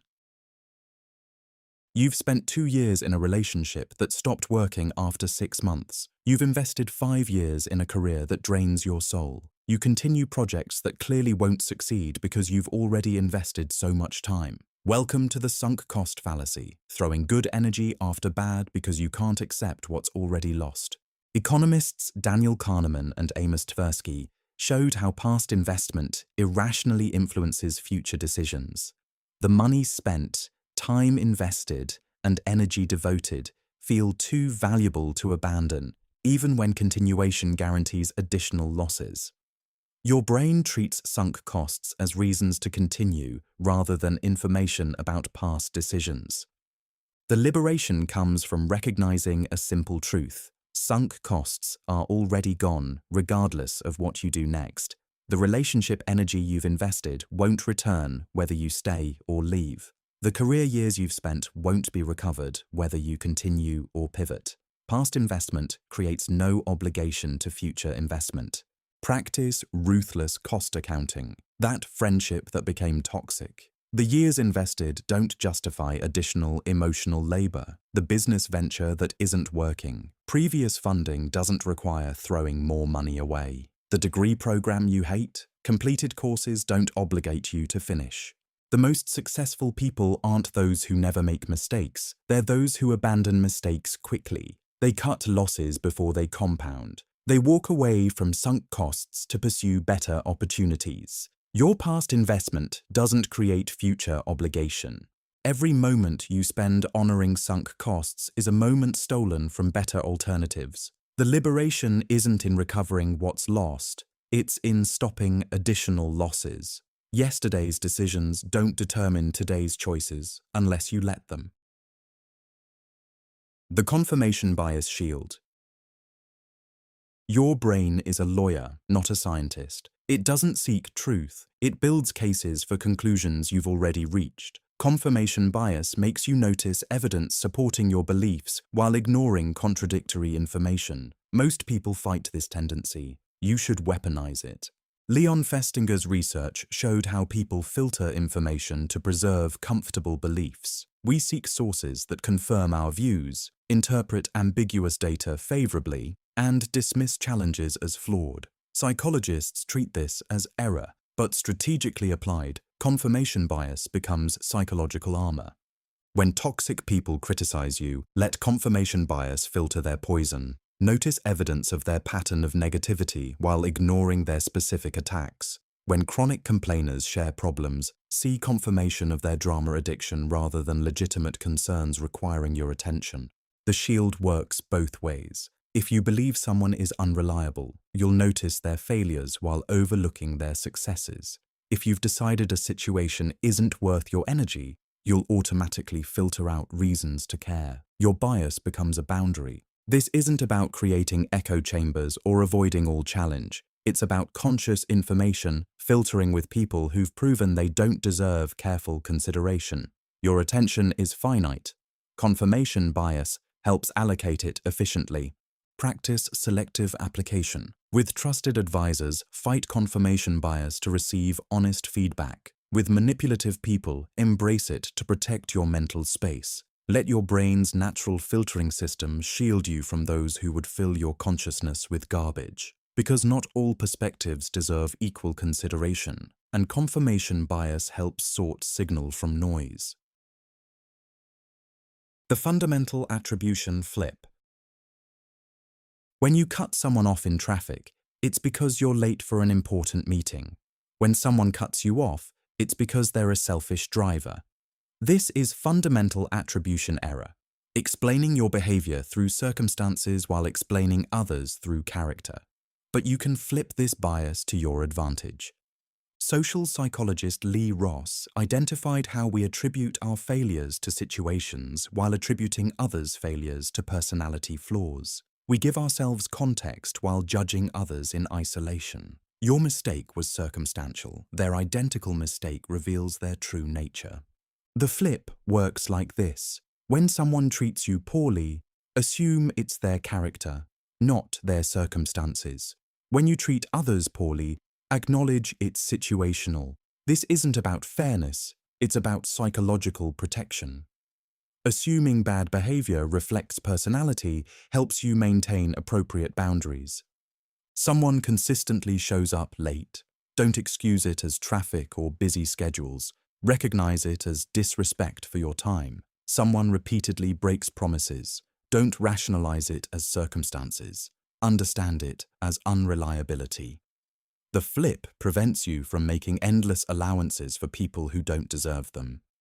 Conversely, when you make mistakes, remember they're contextual. You're not a bad person having a human moment. This preserves self-compassion while maintaining realistic assessments of others. The asymmetrical application isn't hypocrisy, it's strategic psychology. Most people do the opposite, harsh self-judgment with generous interpretation of others' bad behavior. This creates internal suffering while enabling external manipulation. The attribution flip protects both your self-esteem and your boundaries by applying charity where it serves you and realism where it protects you. The hedonic treadmill exit. You got the promotion. For 2 weeks, you felt amazing. Then baseline returned, and you wanted the next promotion. You bought the dream house. Temporary joy, then adaptation, then desire for something bigger. Welcome to the hedonic treadmill, running faster and faster while staying in the same emotional place. Psychologists Philip Brickman and Donald Campbell discovered that people return to baseline happiness levels despite positive or negative events. Lottery winners aren't significantly happier than paraplegics after adaptation periods. We're evolutionarily designed to want more, not to appreciate what we have. The traditional advice, practice gratitude, misses the deeper solution. Gratitude is work. It requires constant effort to appreciate what adaptation makes invisible. The real exit is simpler. Stop stepping on the treadmill entirely. Stop believing that acquiring things will make you happy. The exit strategy involves expectation management. Assume new purchases, achievements, and experiences will provide temporary pleasure that fades to neutral. Buy things because you need them, not because you expect lasting happiness. Pursue goals for intrinsic satisfaction, not emotional transformation. This isn't pessimism, it's realism. When you stop expecting permanent happiness from temporary acquisitions, you stop being disappointed by adaptation. You can enjoy success without depending on it. You can appreciate improvements without requiring them for contentment. The hedonic treadmill keeps running only if you keep believing the next achievement will be different. It won't be. Adaptation is consistent. Your baseline happiness is relatively fixed. Once you accept this, you can pursue goals without emotional attachment to outcomes.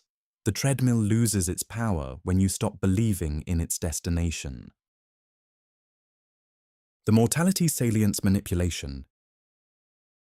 Terror management. Theory reveals how reminders of death make people cling to cultural beliefs and seek symbolic immortality, but you can manipulate this effect, using mortality awareness to free yourself from caring about society's approval rather than desperately seeking it. When researchers remind people of death, they typically increase nationalism, materialism, and conformity. Death anxiety drives them toward cultural values that promise meaning beyond mortality. They buy more luxury goods, defend their worldviews more aggressively, and seek status more desperately. But conscious mortality salience can produce the opposite effect. When you deliberately contemplate your limited time, trivial concerns naturally shrink. That colleague's passive aggression matters less when you have finite heartbeats remaining. Social media metrics lose urgency when measured against your approaching non-existence.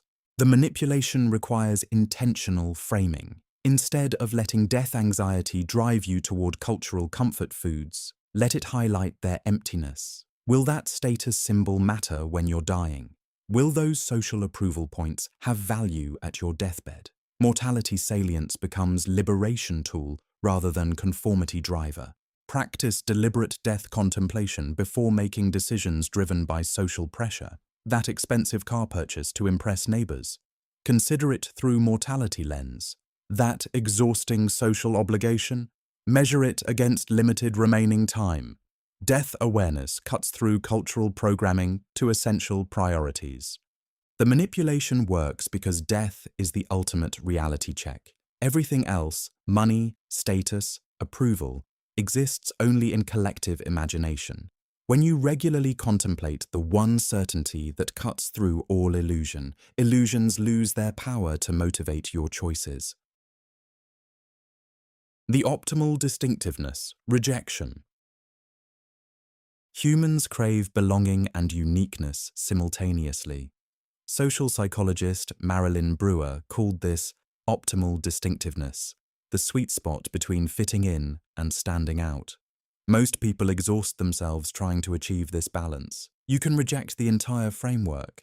The theory suggests we need to feel similar enough to belong but different enough to maintain individual identity.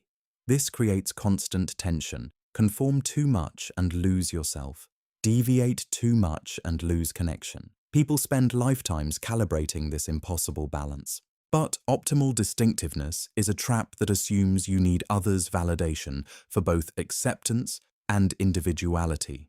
It makes your identity dependent on group dynamics rather than internal compass.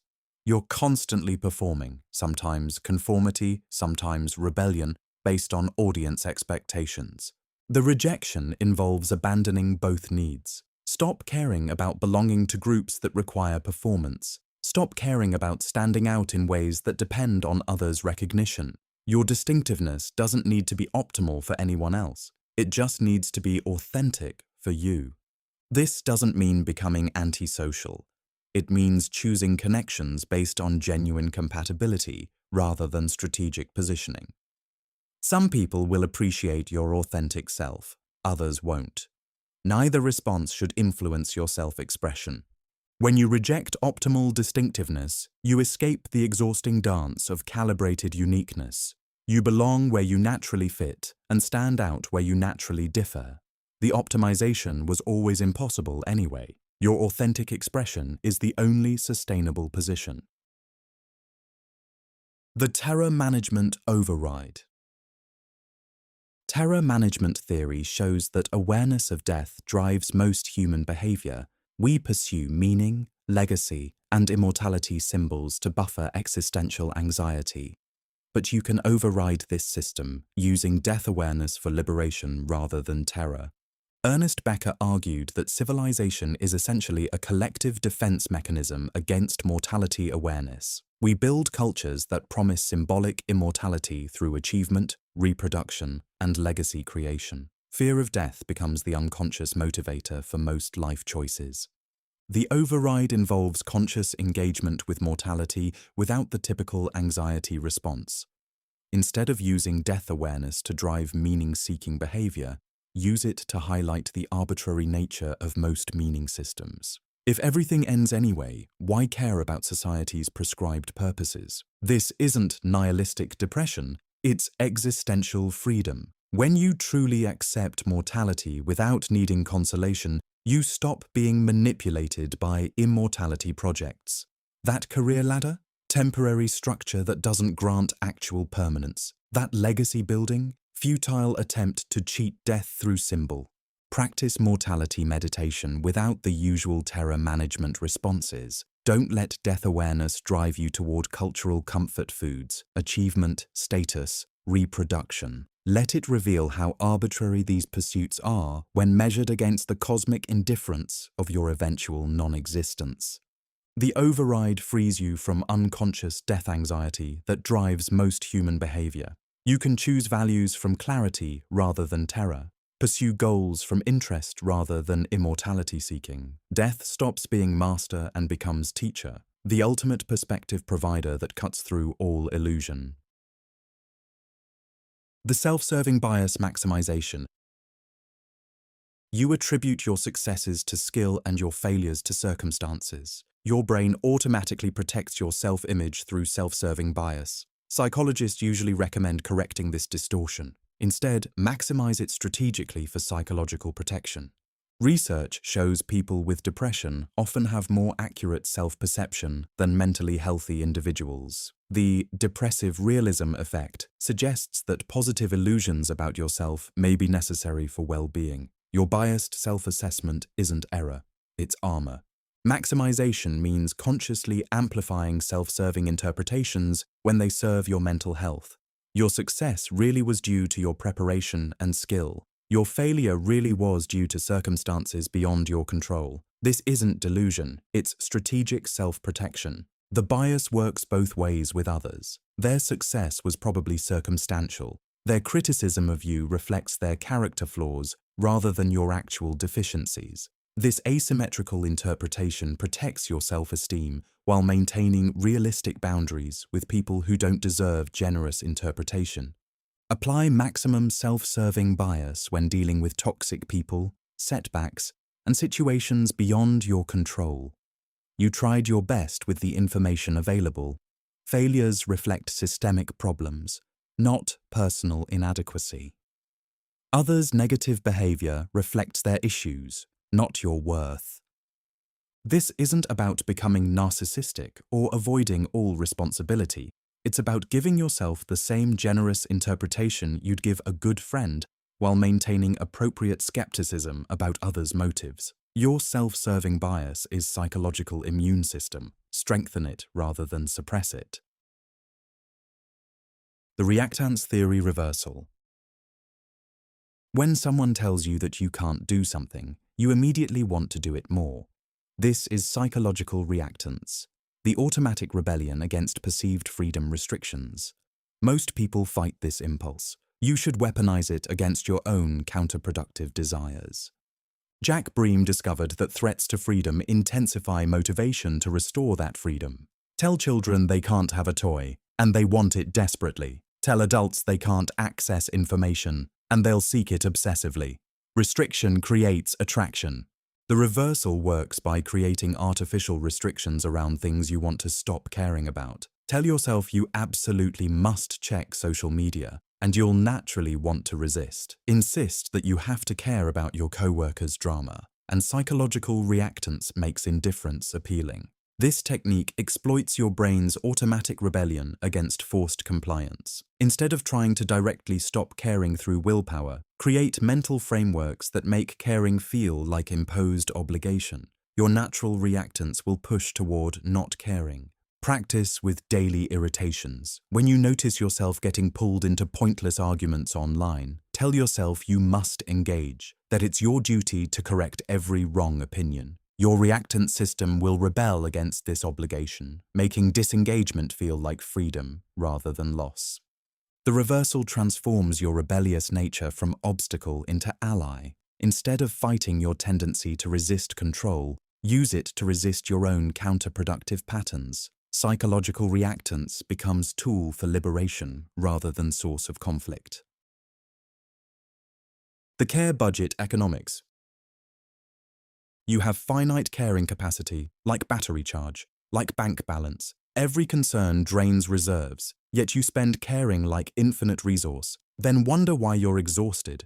Behavioral economics maps financial decisions. Nobody maps emotional economics, but same principles apply. Scarcity, opportunity cost, diminishing returns. Your care is currency. Where you spend it determines life quality. Calculate your daily care expenditure. Morning news, 10 units spent on events you can't influence. Office politics, 30 units on meaningless dynamics. Social media scrolling, 40 units on strangers' lives. By noon, you're depleted. Important things get dregs. The economics are brutal. Caring about everything means caring about nothing effectively. You're diversified into meaninglessness. Portfolio of concerns returning negative yield. Consider opportunity cost. Every unit spent caring about celebrity gossip is unit not available for family. You have maybe 100 units daily. You're spending 1,000. The math doesn't work. The budget solution, ruthless cuts. Eliminate caring categories wholesale. News, zero allocation. Others' opinions, defunded past mistakes, written off. Cut until bleeding, then cut more. This isn't coldness, it's economics. You can love infinitely while caring selectively.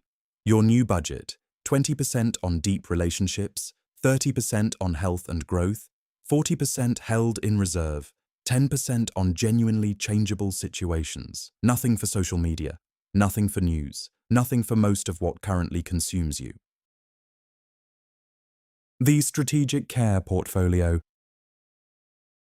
Investment advisors preach diversification, but emotional investment advice, non-existent. So you concentrate all caring in worst possible assets, uncontrollable outcomes, others' opinions, societal metrics. Your care portfolio would bankrupt any actual fund.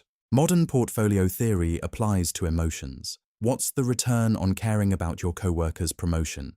Negative. What's the yield on worrying about adult children's choices? 0. Yet you're heavily invested. Analyze your current care portfolio. List your top 10 emotional investments. Calculate actual returns. That anxiety about job security, has it improved security? Most emotional investments return nothing while costing everything. High-performing care portfolios share characteristics, caring about independent areas so one failure doesn't cascade, investing only where influence exists, focusing on caring that actually improves situations. The optimal portfolio: 40% invested in personal health, 30% in immediate family well-being, 20% in creative pursuits, 10% in community contribution, 0% in news, social media, others' opinions, past events, hypothetical futures. But you're probably 90% invested in junk bonds, toxic relationships you can't sell, dead-end job anxiety paying negative dividends, social approval seeking with guaranteed losses. Rebalancing requires brutality. Sell losing positions regardless of sunk cost. That friendship draining you? Liquidate. The family obligation returning only guilt. Divest. The strategic insight: caring is finite resource requiring allocation strategy. Manage your caring like money. Both determine life quality. The future self stranger. Meet your future self. They're a stranger with different values, changed priorities, altered perspectives. Yet you sacrifice present happiness for this stranger's hypothetical comfort. You save, plan, worry, all for someone you've never met and won't become. Psychological research confirms we're terrible at predicting future preferences. What 20-year-old you wanted horrifies 40-year-old you. The future self you're serving won't appreciate your sacrifices. They'll have different definitions of appreciation.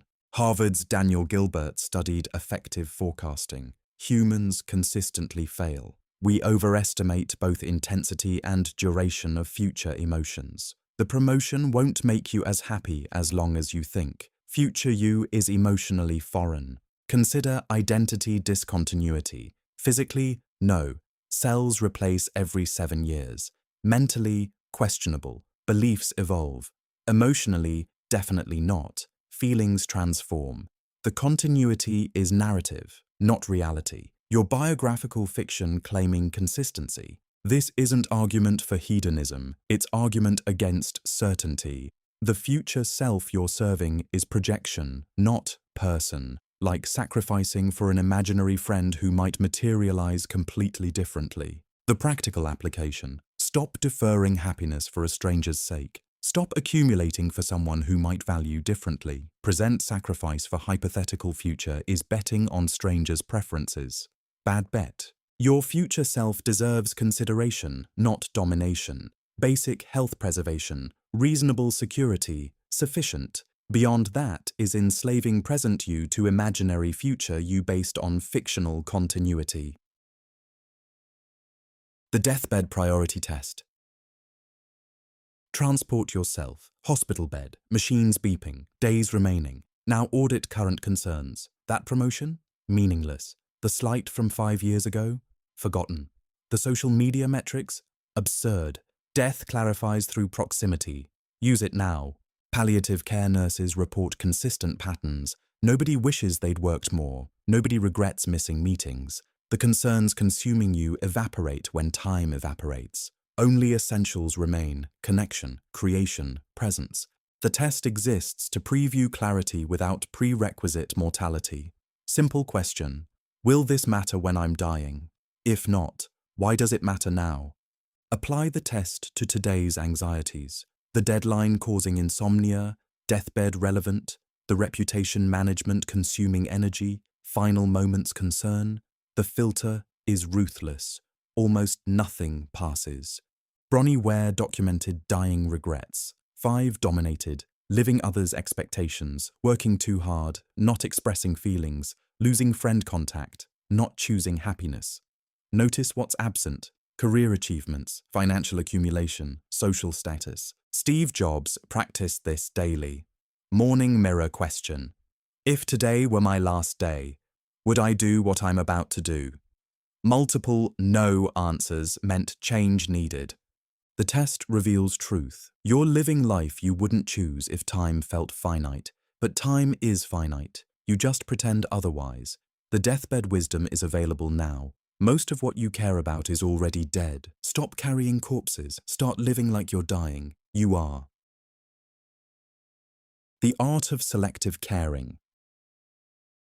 Master painters don't fill every canvas inch. Musicians don't play every possible note. Masters understand. Power lies in selection, not inclusion. What you omit matters more than what you include. You've learned 99 ways not to care. This final lesson: choosing what deserves care. Because complete indifference is paralysis. Total caring is insanity. Wisdom lives between, in conscious selection of where to invest finite emotional resources. The art has principles. Care only about controllables. Care where caring produces measurable improvement. Align caring with discovered values, not inherited expectations. Choose depth over breadth. Better to care deeply about 3 things than shallowly about 30. The art isn't rules, it's rhythm. Sometimes care intensely, sometimes release completely. Like breathing, inhale focus, exhale indifference. The rhythm varies, but constant caring suffocates. Constant indifference atrophies. The ultimate mastery: caring without attachment, investment without identity. You can care deeply about outcomes while maintaining independence from them. Care about the game while knowing it's a game. Care about people while accepting impermanence. Because selective caring isn't reduction, it's refinement, not less feeling, better directed feeling. The art lies in choosing battles worth fighting, then fighting without needing victory. Caring fully about few things rather than partially about everything. You have finite heartbeats, finite capacity for concern. Spend them like irreplaceable currency. Mastery means knowing. Most things demanding your care deserve your indifference, but the few that remain, they deserve everything.